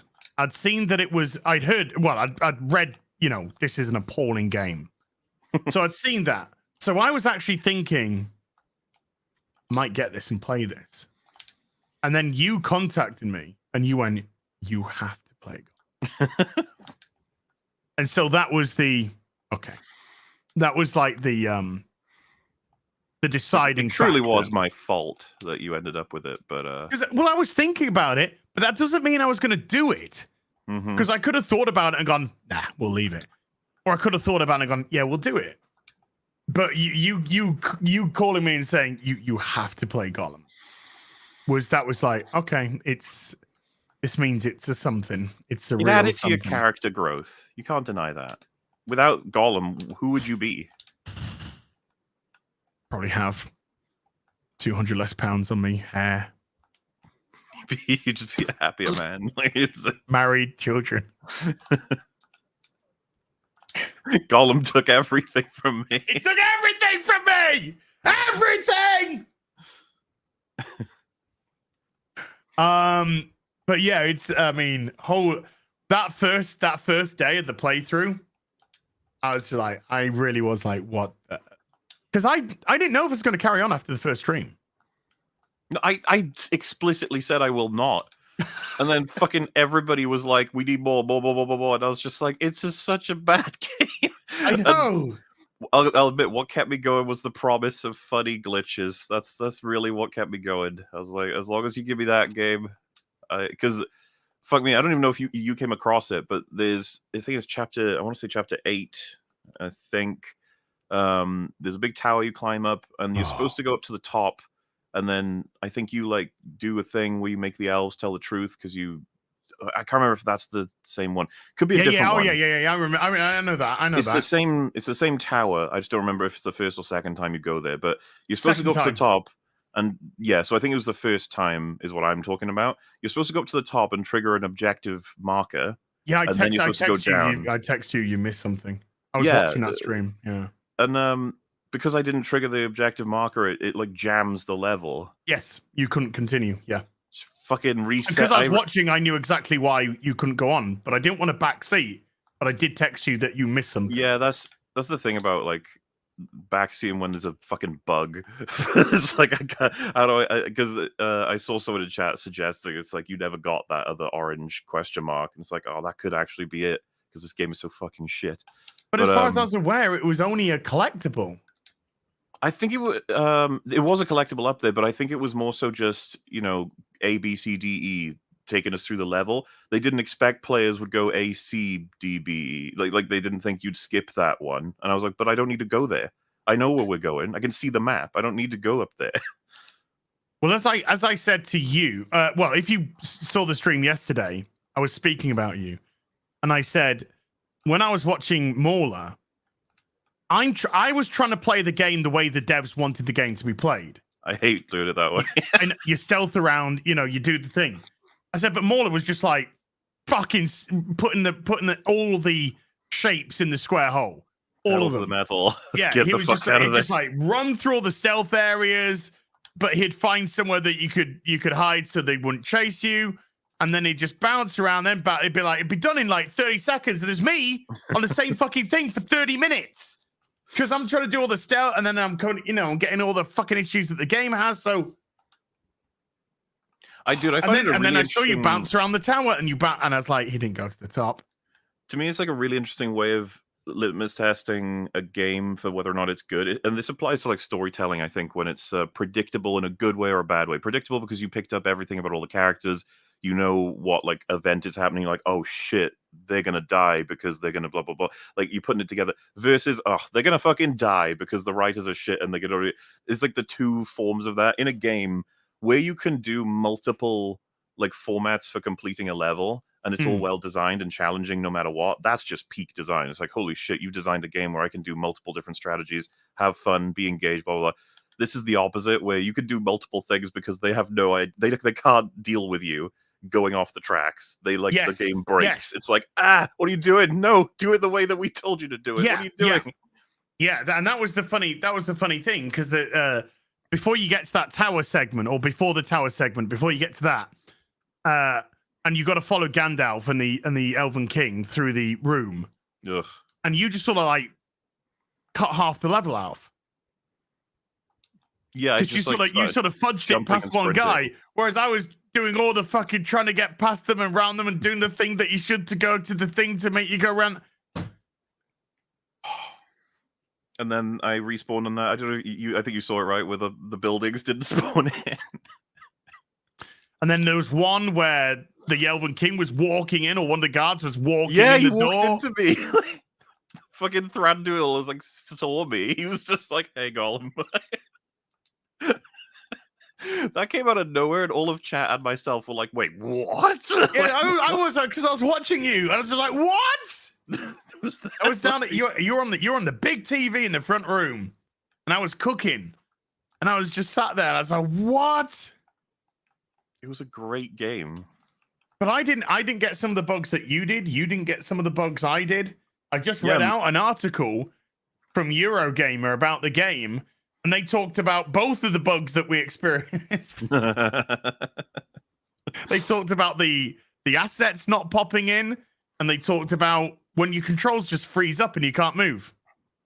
And the only way to do it is to restart the game or restart the level.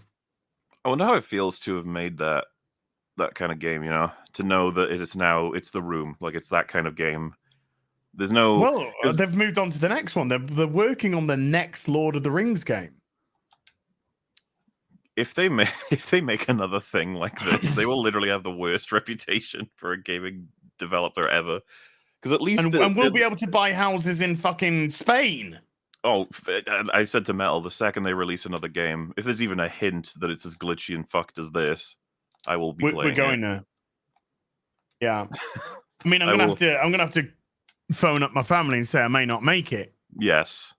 I might not make it out of this one alive, but I just want you to know I have got my papers all in order for when I have that inevitable fucking stroke on stream or brain aneurysm on stream.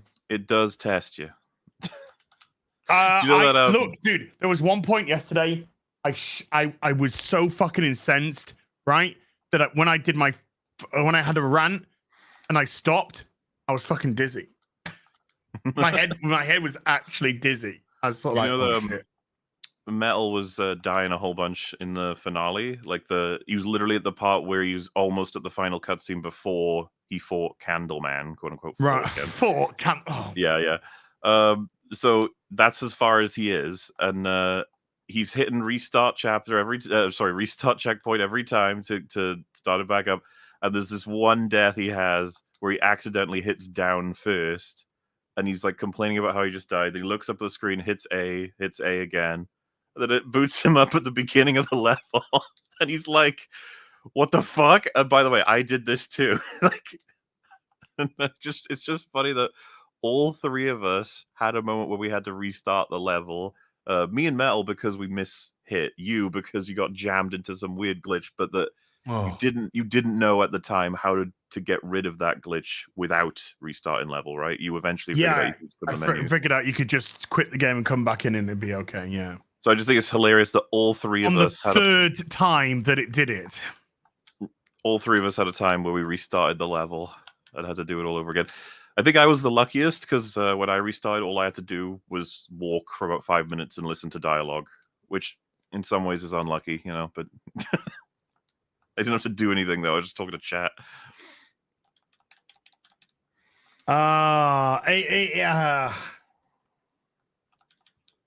I just wanted to die.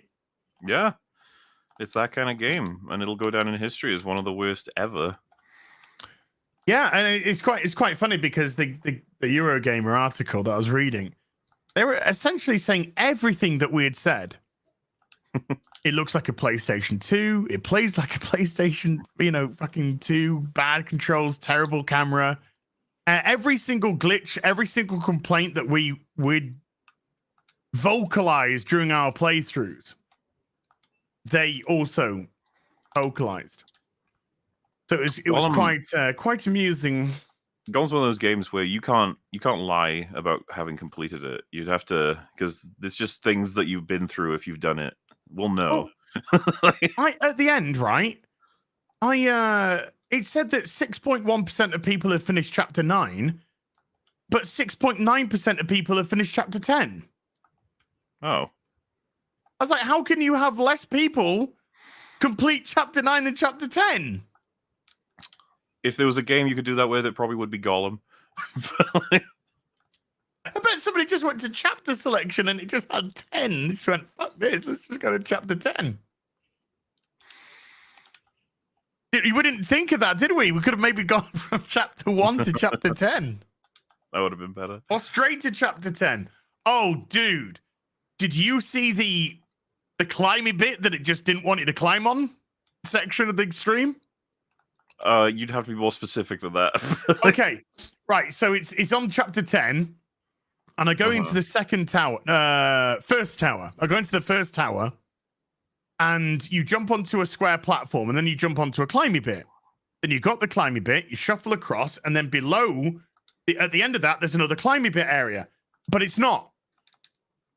The game just decided, oh no, you can't grab this.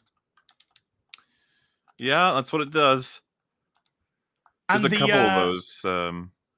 I know you were watching with the fucking bird's nest. Oh.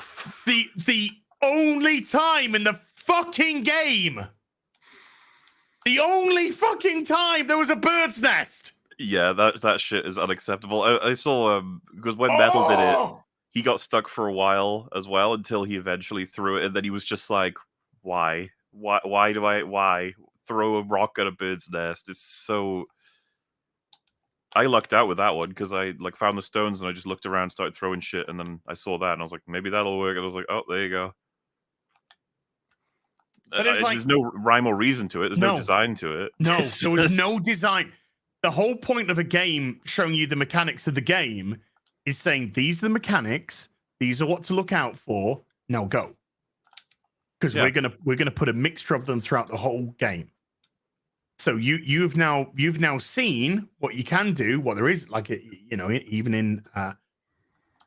in something like Resident Evil, they sort of make one of the nests very easy to spot. So you're just like, okay, you can shoot a nest and you can get down. But this, all it's shown through the stones was to knock out the lights, and that was it.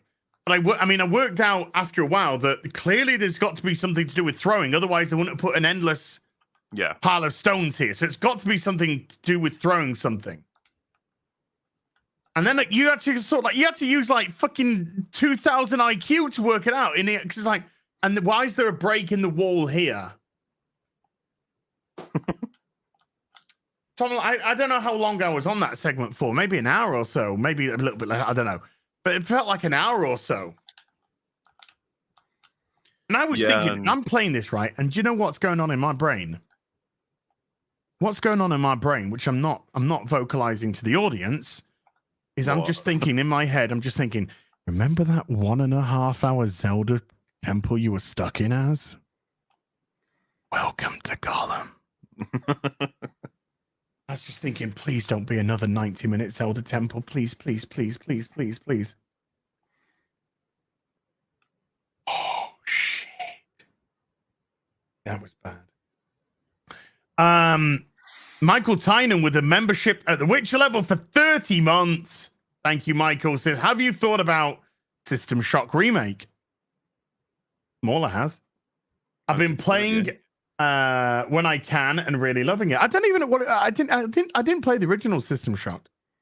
I didn't, but I always intended to, so I figured the what type of game is it? What genre is it?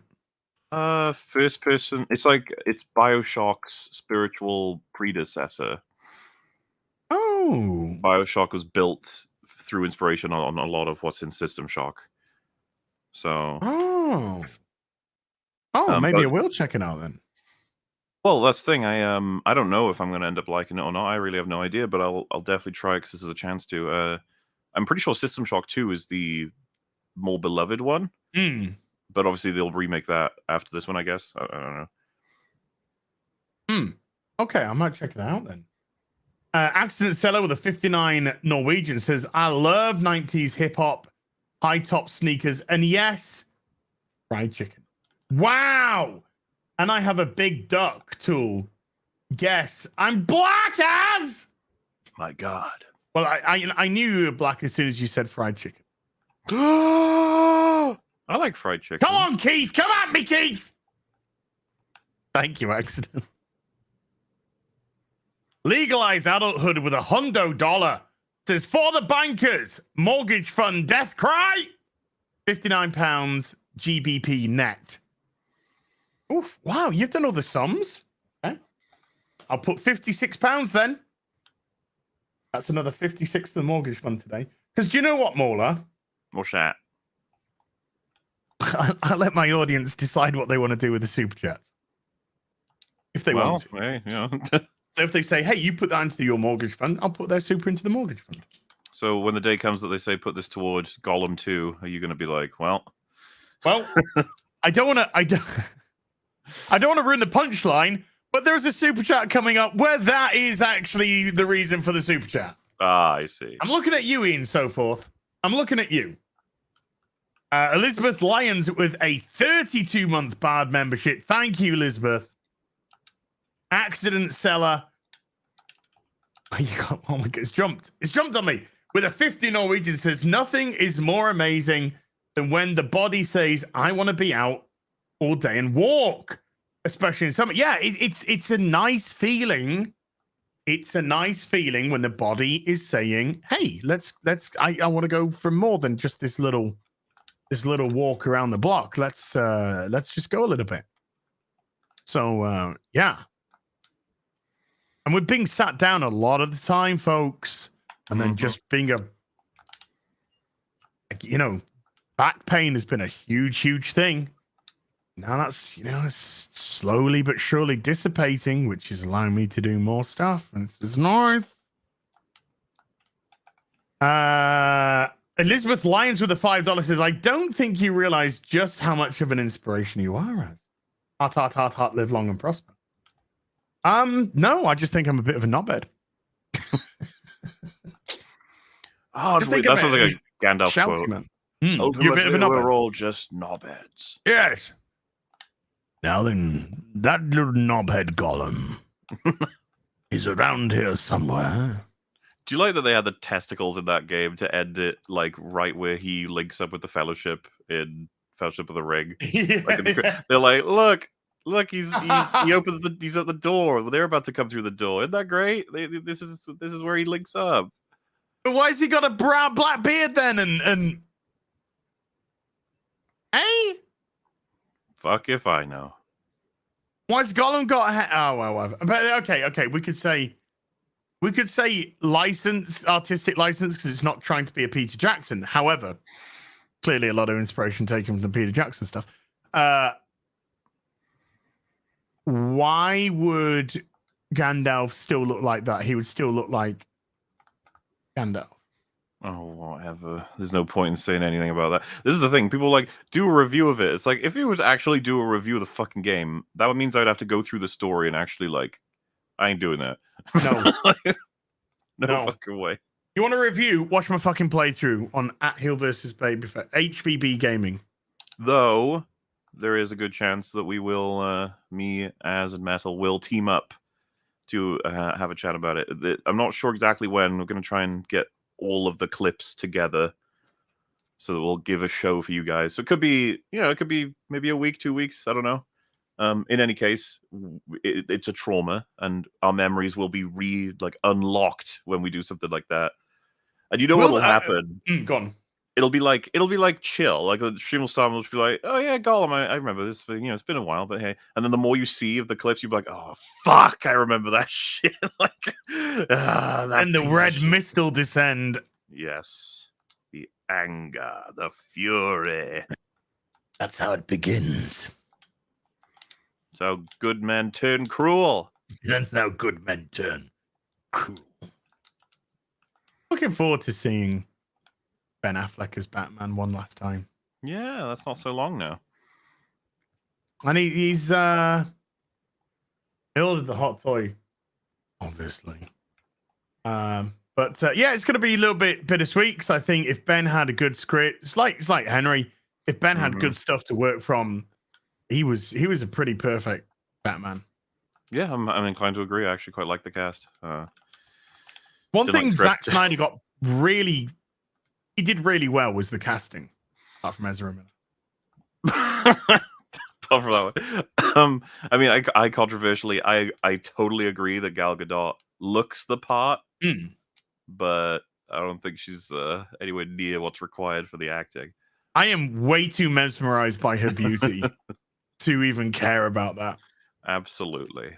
However, Wonder Woman 1984 was, if I was to write a book, it would be called My Struggle.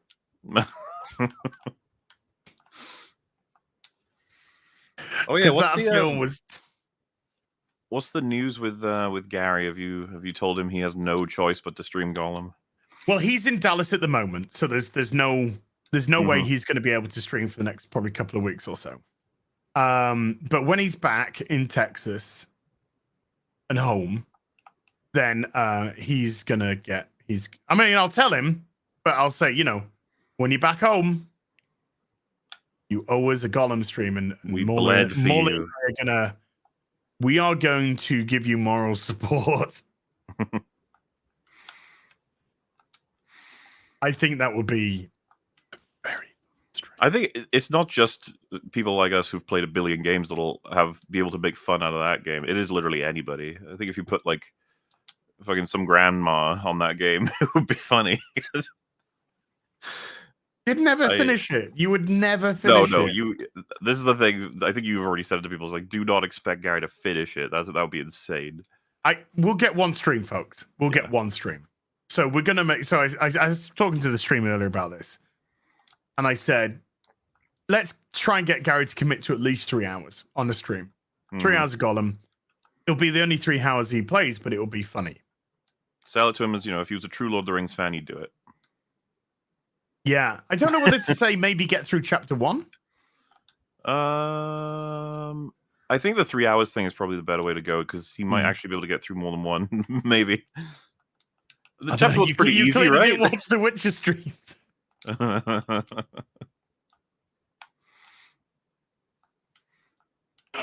Oh man, we're in for experience. We're in for an experience. J Rod with a $10 says, great progress on your journey. Keep it up, sir. Also, an F in the chat, please, as my cat Link. Oh, that's what the S were for. He's been put down tomorrow due to health problems, and he's been a very good boy. Oh, J Rod, I am so sorry, dude. Yeah.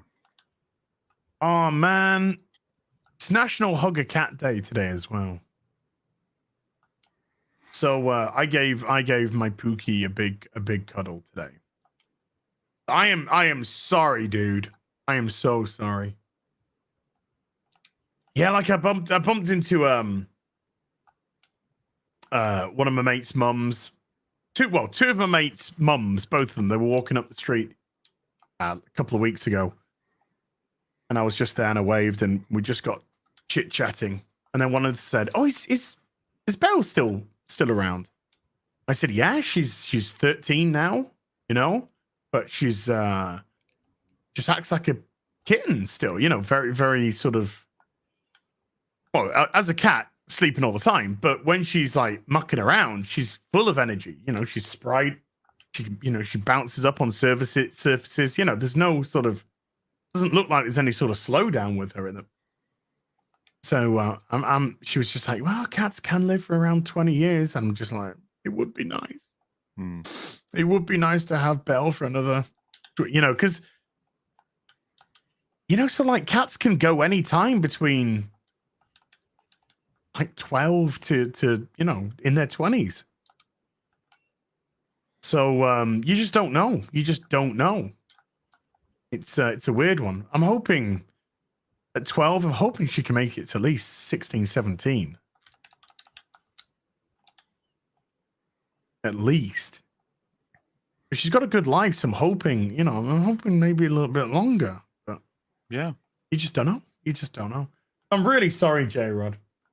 My heart's I'm going to be crushed when Belle dies. I'm going to be crushed. Don't even like thinking about it. Upsets me just thinking about it.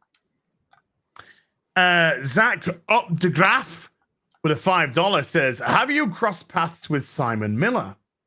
You two are a couple of my favorites. Keep up the great work personally and channel from St. Louis, US.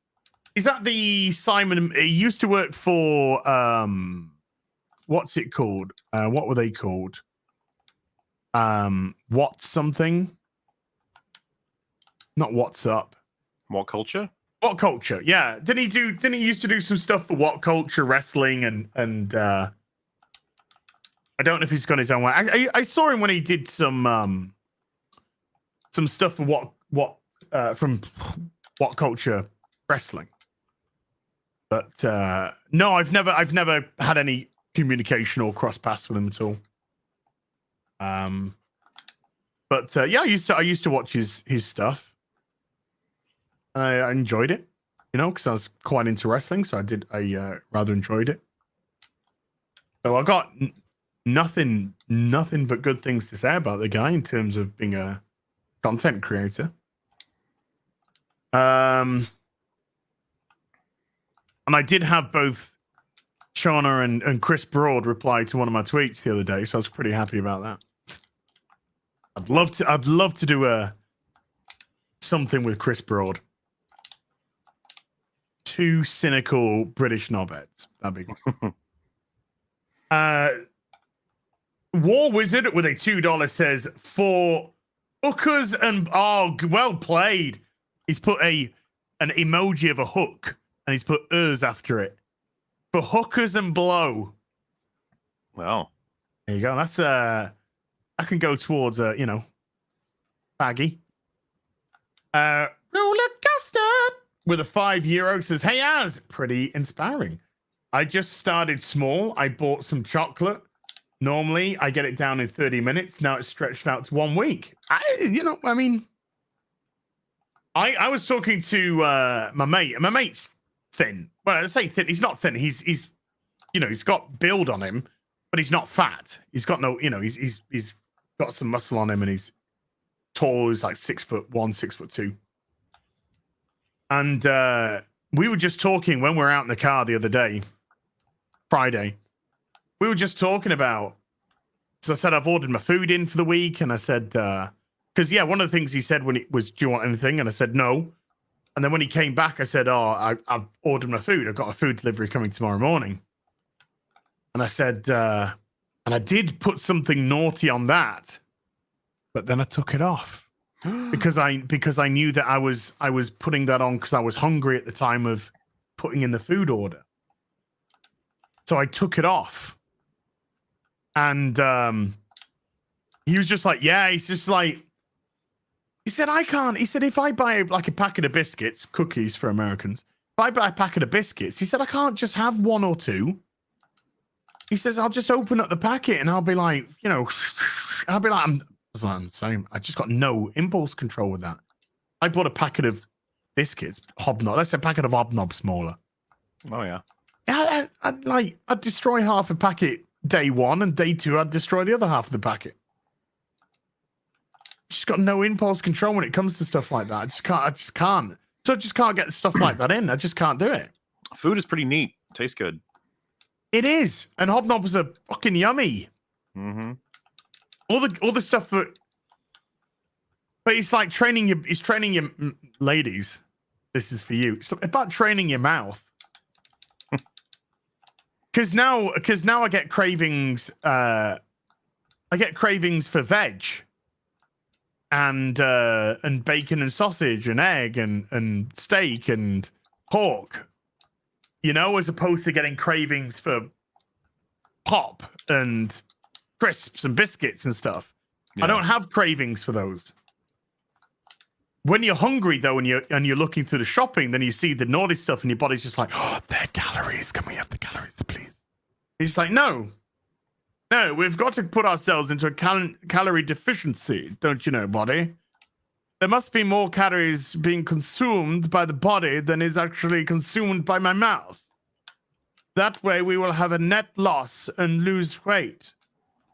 My body's just like, yeah, but that's a packet of onion rings, or that's a packet of Mr. Kipling's apple pies, though.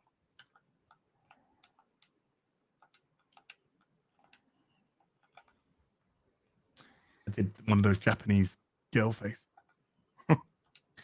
Bubba Doom with a $5 says 1,000 pounds of Lego is horrid.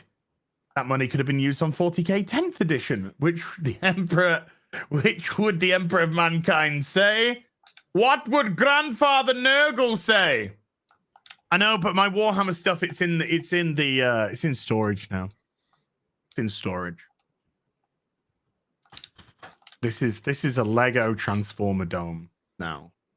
Lego Transformer video game domain at the moment. Let's do my my little thing that I do looking on rightmove.com or rightmove.co.uk, I should say. And sort of found a nice place. Nice place to live. When I say nice place, I mean location. A nice location where you could get like a nice house for decent price. I just hope it's around like that in 2 years because you just don't know. Stop torturing yourself if you can't. I know, but it just makes me sort of, keeps me going, sort of thing. Mm-hmm. It gives me that drive, getting that groove back, getting that vibe back. I'm ready for fun stuff. I hope you're ready too. But I was amazed at how high prices and house prices have leapt since 2020. Yeah. They're up like 45% since 2020. What the fuck?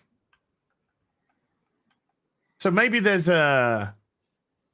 maybe because probably not a lot of houses were sold comparatively over the course of the coup. Maybe now they'll start to come down the next couple of years or so. Immigration. Because money's worth less. Oh, man. But yeah, that is crazy stuff. Thank you, Bubba Doom. Brain Freeze with a €10 says, hi, Az, what kind of diet? Low carb, keto? Low carb. It's a low carb, not a zero carb. Low carb, protein, more high protein.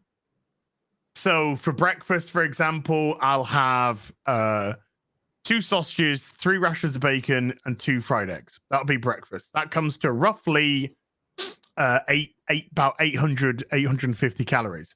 So that's a sturdy breakfast. I may or may not eat again during the day. I may or may not. And if I do eat again, then it'll be a protein with some steamed veg. So the steamed veg pouch is only something like 60, let's just say 65 calories, So let's just say all the veg is like 65 calories combined. The protein would be like a ribeye steak, which could be like 600. Pork shoulder, a couple of pork shoulders, which are about 250 to 300 each. I'm just, So even if I have 2 meals a day, and let's go with, let's say a 600 calorie steak with veg. So let's say 700. Add 700 onto 850. That's 1,550 calories. Add a couple of cups of tea on there. That's 1,600 to 1,650 calories. So that's under the 1,800, But the last... At this point, I'm just stalling the Zelda stream. Now, we'll be out of here relatively soon. And then I'll take a break for a bit. I don't know what time I'm going to still stream. Because there's no Sunday Fun Day technically till the 25th. I'm not necessarily starting Zelda at 6. I might start it at 7. I might start it at 8. But I will be doing a Zelda stream. And that's even if I eat twice. And like 3 times last week, I only ate once a day. I just had the breakfast, and that was it. Breakfast and a couple of teas, couple of coffees, something like that.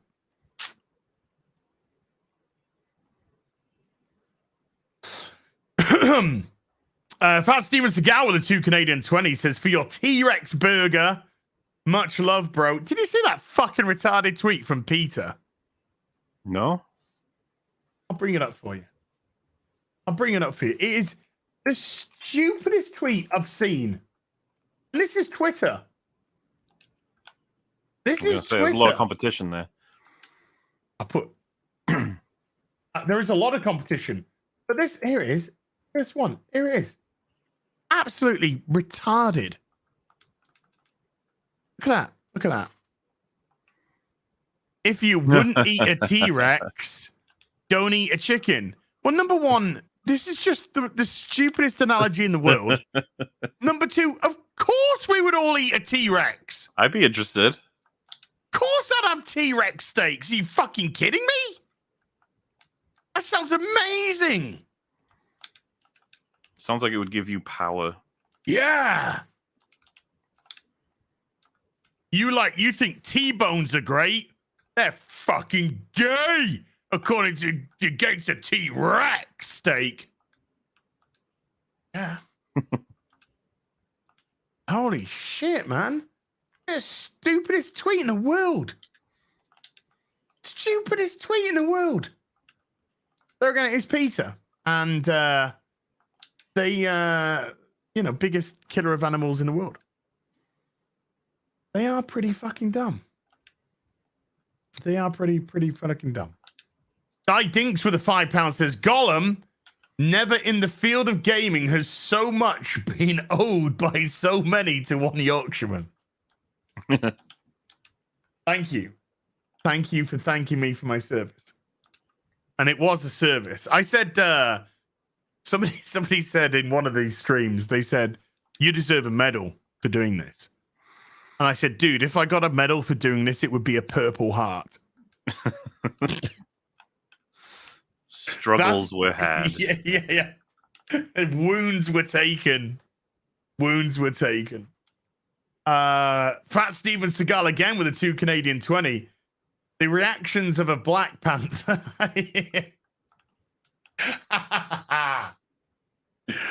Yeah. That was a joke from earlier in the stream. Oh, Lady Gravesmaster with a $20 says, just done with church. Are you BBCing without Gary? Make sure you use this for your hair oil treatment. Thank you. I needed to put I should have put some sun cream on the top of my head on Friday. It's a little bit hurty at the back where it's been sunburnt. I'm also working on my revenge for you encouraging hubby to absolutely obliterate my Twitter and YouTube algorithm. Right. Lady Gravesmaster, when I saw your husband start to post, I replied, Lady G, you've left your phone at the mercy of your husband, because it was clear that your husband was putting these tweets out. So he replies saying, oi, don't give me away, Az. I said, by the way, love you. I love your stuff.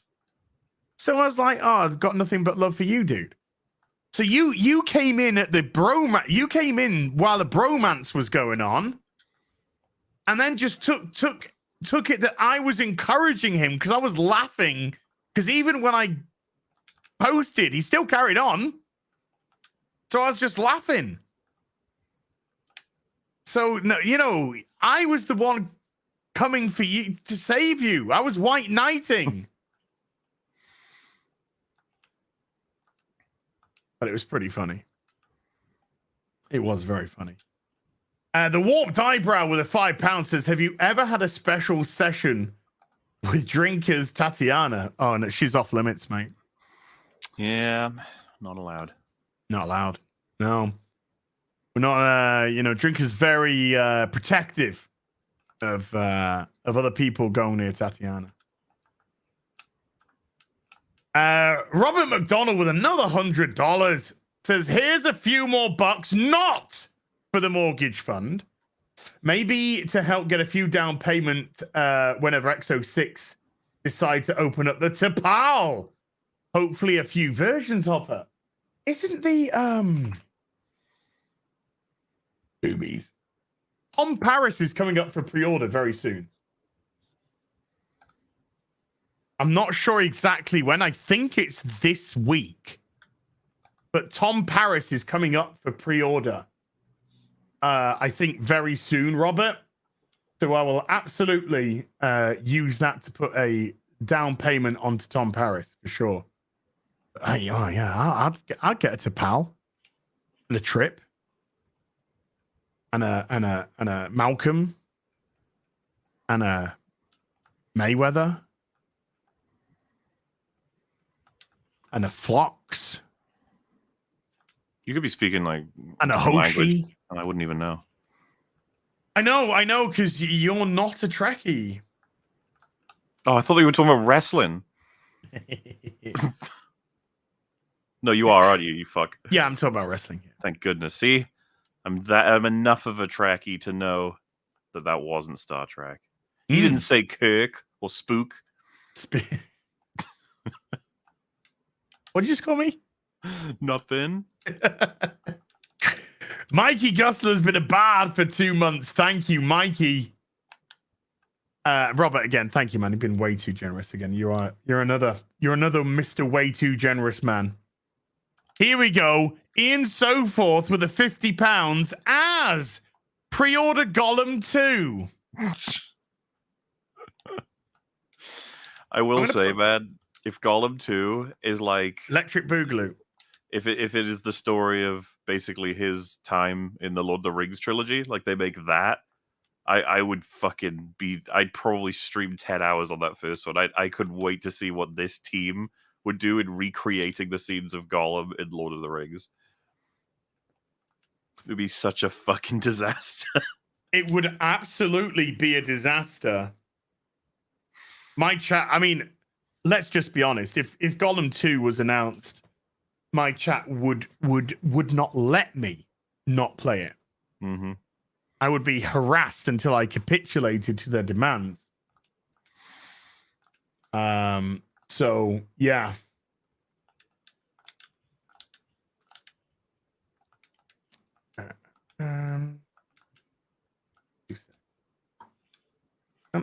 Thank you. Ian, I have decided I put that in the little black book for the mortgage fund, if that's okay. I think anyone that's trying to entice me to buy Gollum 2, that money deserves to go into the mortgage fund. Shouldn't they also be charged with some sort of crime? Yeah, well, I'm going to take away his mod chip. Mm-hmm. I'm going to take away his mod chip. I'm going to bust him back down to regular Joe. It really is the gaming. Gollum 1 would be nostalgia by then. It would be, though. It would, and it's basically at the point where like people would treat us as like the Gollum fan base, with a reason that it thrives. Well, I mean, dude, they're releasing another Lord of the Rings game. They're working on it right now. I mean, quite clearly, we're going to play that when it comes out. I like I said, I don't even know if it's going to be a Gollum game, but at this point, why not? You know, that's what they know. You know, they know how to make Gollum, so why would you stray away from that? Why don't you perfect something that you came so close to nailing? It'd be so funny if it's basically the same game, but they like added a couple of broken mechanics. Like now you can pick up a gun as Gollum. Yeah.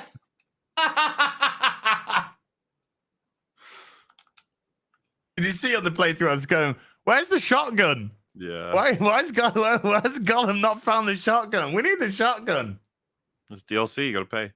Got to pay. Exactly. I think that's what the chat said. It's in DLC as.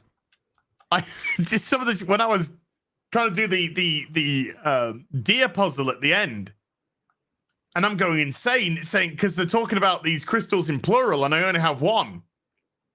And I saw some of the chats were just like, you got to buy the DLC for the extra. So I don't think it happened to you, or it didn't look like it happened to you, but it happened to be in Metal. It was bugged. Gollum, he gets prompted to say like, "Oh, that's a leaf. Oh, that's a tree." Yes. Like, mine was bugged so that it was literally just one over. So if he saw the leaf, you'd be like, "That's a deer." If he saw the deer, he'd say, "That's a tree." And then Metal's was bugged so that it was like 2 over on one and 1 over on the other. So every time he had like half a tree and half a deer, Gollum would be like, "That's a tree." Well, I did have it. Oh, okay. Because when I had the deer up, Gollum would say, "It's a leaf."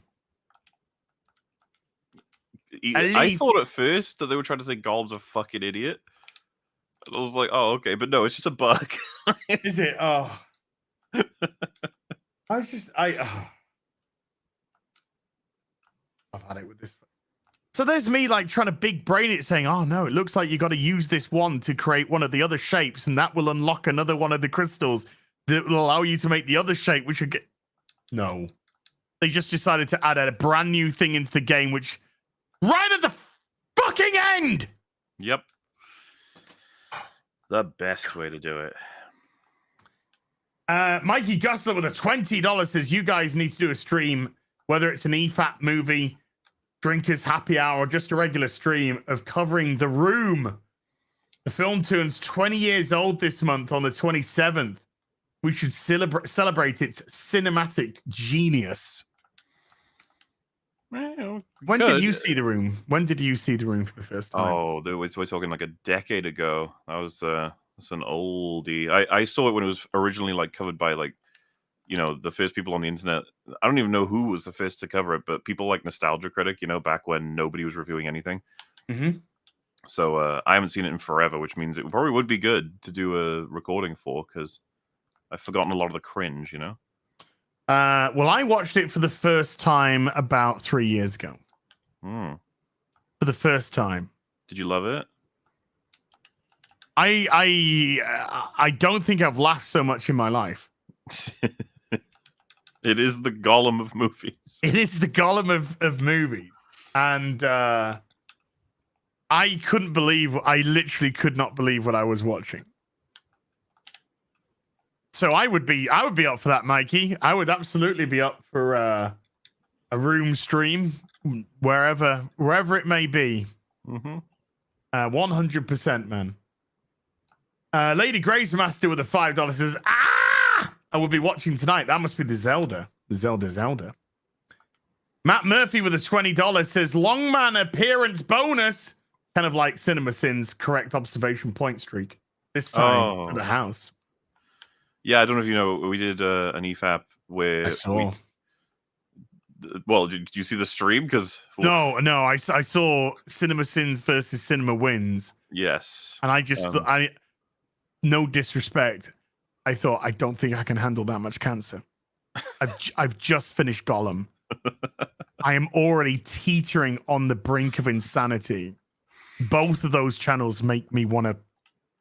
So what we did was a Canadian score healthcare system of basically every point either of them made, they would either get a 0, because it basically like saying Benedict Cumberbatch is in the movie and I like him. That's a 0. That's not anything. That's sure. You got to give us more than that. You get 1 point if what you said was fair and like valid. Like, so if you said it's really good that Doctor Strange shows that he's trying to cover up a sense of guilt in this moment because he's got all this to think about, and that comes from this moment in this other scene, blah blah blah. It's like, oh yeah, there you go. You've actually connected some stuff. You've shown some meaning, good stuff. You get 2 points if you go above and beyond. So we said, like, if you make an argument that's in favor or against the movie using the stuff in there, and you even add on a couple of arguments that could be made if you know more about the past, the future, all this other stuff. So we're just like, yeah, -1 if you essentially misrepresent. So if you say like, this is really good because it does this, and it's like, it doesn't do that. So for example, if someone was to say, isn't it great that the Illuminati are presented as hyper powerful, but then they just get annihilated? Isn't that awesome? It's like, what? It's like, it's such a great contrast that they're presented as so powerful and yet they're just killed like they're idiots. It's like, oh, you seem to have. It's like you knew what the point actually was, but then you just didn't make it. Yeah. And then -2 if, for example, you were to say, of course Wanda could beat Reed Richards. He's just a guy who can stretch. Of course she beat Black Bolt because he's just a guy who talks loud. If you said something like that, you'd get a lot of negative points. Now, we went through both of them. This video is up now, by the way. I had to fucking redo it because of copyright. Somehow, their videos are up. Our video covering their videos got struck down. You know, this is how it works. Cinema Sins ended up with 67 points. Ooh. He made, I think, something like 120 points, and a lot of them were wrong. Some of them were negative ones. But hey, do you want to guess how much Cinema Wins got for his coverage of Multiverse of Madness? Well, from what I have seen of Cinema Wins, I'm gonna play my logic game here. Okay. Mm-hmm. From what I've seen, they literally make up stuff because it's so try hard to be the antithesis of Cinema Sins. That a lot of the stuff it says is just absolute horse crap. It'd be like Scarlet Witch is wearing Scarlet, which is great because that's her name, the name of the character. You know, that's a win. Women, strong women in films. That we need these. Bing, it's a win. No. I will go with if Cinema Sins got 67. He did, yeah. 67, and that does include minuses in there. So it would have been, so they did make, valid points that got pulled down. He got, I think, 3 plus 2s. Yeah. I would say we're like, whoa. Cinema Wins probably got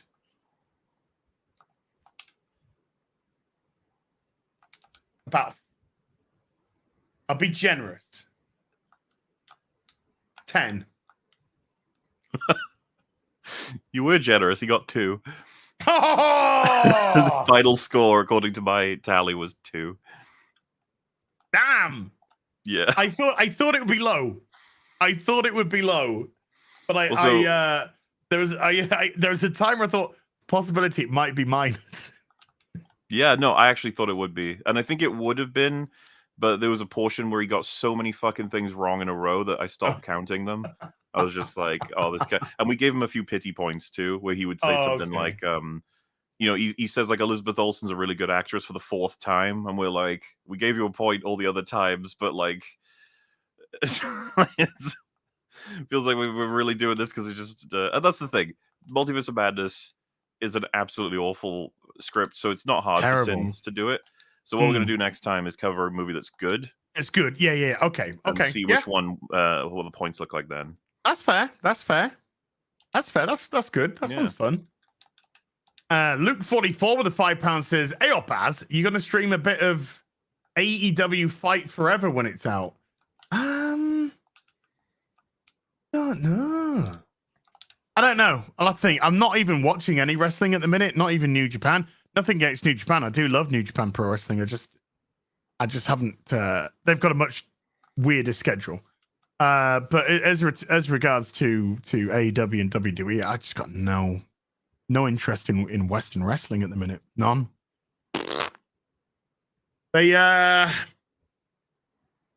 They took me out, man. But they've sold, in the UK, their tickets in the UK, they've sold like hotcakes. I will watch New Japan when they get another good event on.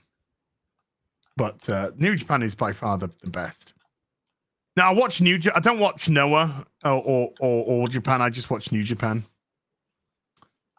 Michael Tynan with an $11 says, "Love that you're taking care of yourself, but please don't wind up like Kevin Smith." No, trust me. If I reduce, it's not going to be through copious amounts of soy and vegetable made burgers. No, the thing with Kevin Smith, I know you're mucking about, but in seriousness, the thing with Kevin Smith is Kevin Smith acted like a child against Hollywood because he always wanted to be in Hollywood. And so because he wasn't accepted, he would act out like a child does. But that makes him appear attractive to watch as a person for people like us. I used to love watching Kevin Smith. Used to love it. Love watching him on stage. Love watching his routines. Love watching his stories. Prince stories, amazing.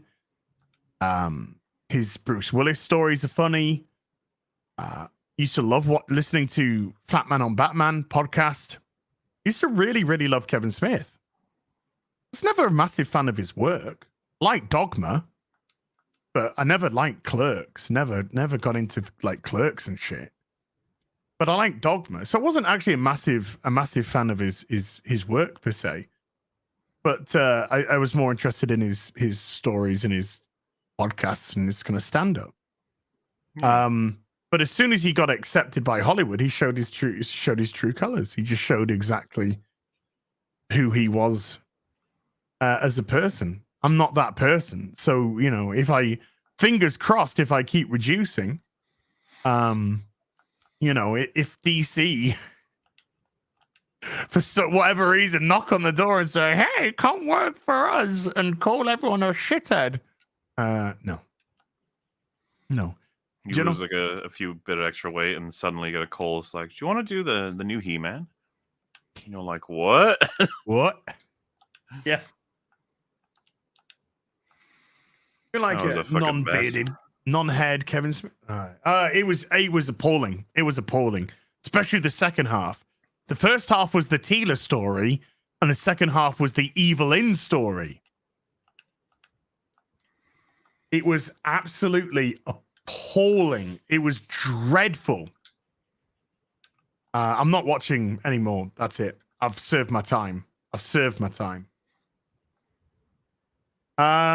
Real Jones has been a sorcerer for 10 months. Thank you. And Brimstone with a $2 says, it's not much, but it's for the mortgage. And thank you, Brimstone. No, thank you, man. Thank you. I really appreciate that. I'm going to put that as a $5. We'll just boost that up to a $5. Okay. By the way, 2, 3. Oh my goodness. Oh yeah. Because Michael, you bloody Michael, by the way, Michael Tynan, remember folks, PayPal'd £200 earlier in the stream. As well as what he did here in the chat. So yeah, there's that 2, 3. About £450, folks, to go into the mortgage fund at the end of the stream. Yeah, I've converted some dollars directly into pounds, but fuck it. It's all for the mortgage fund. Nobody cares. So thank you, Brimstone. Ajax the Greatness with a $2 says, y'all heard that Bolt Gun and Gollum are the same? No. What? I heard that Bolt Gun was slightly good. I think I'm going to get Bolt Gun. I think I'm going to get it. It's basically Doom, isn't it? It's Doom, but with... I've heard it referred to as a boomer shooter. I didn't realize that's the genre name at this point, but hey. Boomer shooter. Like, I think that refers to Doom type shooters. I don't know if does that include Quake type shooters as well, or is that considered a different genre? No, Quake would be a boomer shooter. Because 3D I loved Quake. Well, Quake was my top game for very, very long time. Metroid dethroned it, but Quake's pretty fucking good. I was so into Quake 2 on the PS1. An Unreal Tournament, dude. I used to play that all the time, man. Hell yeah. Oh, that was so good. Such good fun. Sam B with a £2 says, have you seen Helldivers 2? Might be cooperative fun. No. I'm going to have to look out for that. Bon appetit. Oh, this is... No, it's Bone Apple Tea Party. But the... Okay. But that's how it. Yeah, but you could easily think it was like Bon Appetit Party, but it's actually Bone Apple Tea Party. It's very clever. Bon Appetit Party. With a £10 says, "Hey Az, did you manage to order the Japanese Death Card Plague Caster released in the UK next week?" No. The Japanese Plague.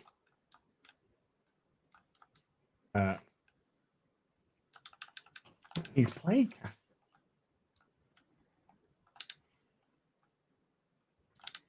Dude, that looks awesome.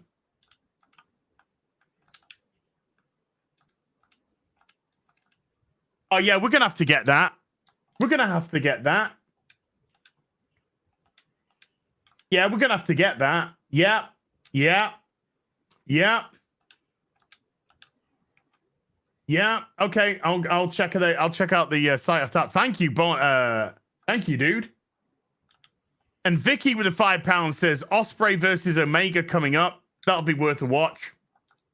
Osprey is amazing. He's absolutely fantastic. Will Osprey, incredible. He's taken a lot of injuries though, and he's really kind of playing down his. I don't know if he's it's a work or whatever, but he's really sort of playing down his ability at the moment because of his injuries. But I am very fortunate enough to own Will Ospreay's Wrestle Kingdom 12 wrestling gear. I bought it off him. Neat. Bought it off Will Ospreay.